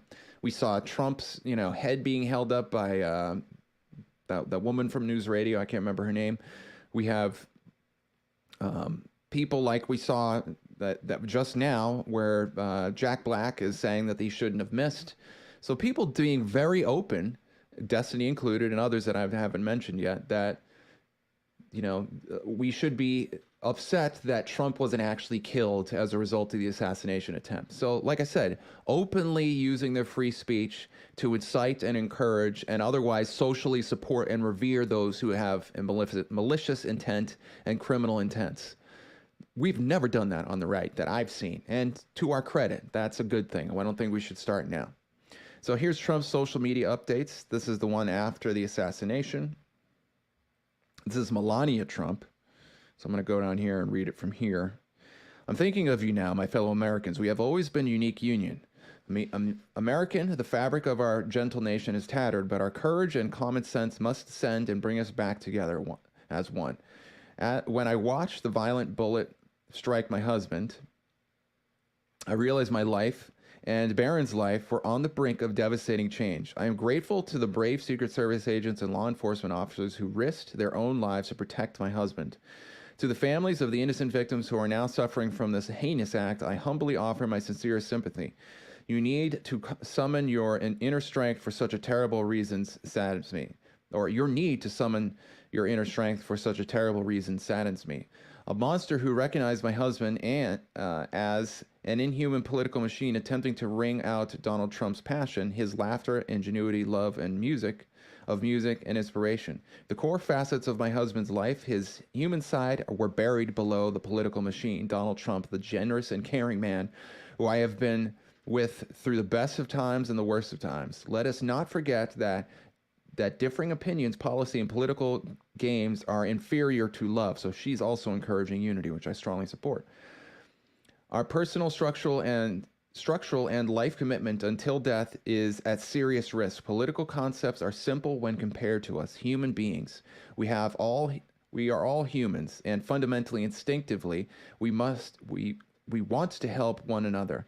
American politics are only one of the vehicles that can uplift our communities. Love, compassion, kindness, and empathy are necessities. And let us remember that when the time comes to look beyond the left and right, beyond the red and the blue, we all come from families with the passion to fight for a better life together while we are here in this earthly realm. Spot on. Dawn is here again. Let us reunite now, 100%. This morning, ascend above the hate, the vitriol, and the simple-minded ideas that ignite violence. We all want a world where respect is paramount, families first, and love transcends. We can realize this world again. Each of us must demand to get it back. We must insist that respect fills the cornerstone of our relationships again. I'm thinking of you, my fellow Americans. The winds of change have arrived. For those of you who cry in support, I thank you. I commend you who have reached out beyond the political divide. Thank you for remembering that every single politician is a man or woman with a loving family. Spot on. So good. So this is Trump saying he's going to go to the RNC anyway. This is Trump calling for unity, which I've read already. This is Trump suggesting that we need to, that Robert F. Kennedy Jr. receive some Secret Service protection because Biden has flat out denied that he received any Secret Service protection. So ladies and gentlemen, there you go. There is my coverage. I strongly suggest you, if you're interested more, I will be covering this story likely for at least the next week. I'm doing live updates as much as I reasonably can. You can follow me on my True Social, Justin Deschamps. You can follow me on my Telegram.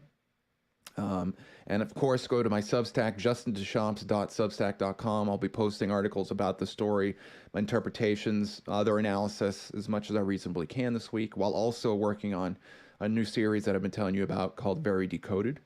And now, if you'll indulge me, I'd like to do a prayer for everything that's happened recently and to help us, remember the things that we should remember.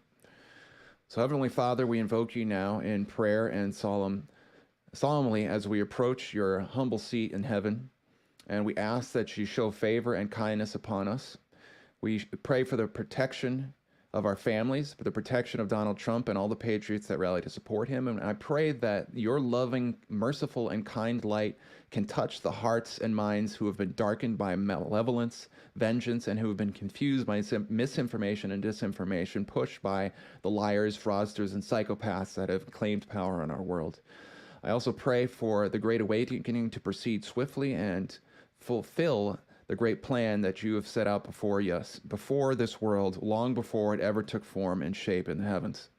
And I pray that each of us here can also find unity to set aside our differences and to work together despite our many reasons to be frustrated at each other, whether for just reasons or not, because there's a greater enemy, the enemies of truth, the enemies of you, Father, and the enemies of the great world that you seek to create in and through us with your heavenly intervention.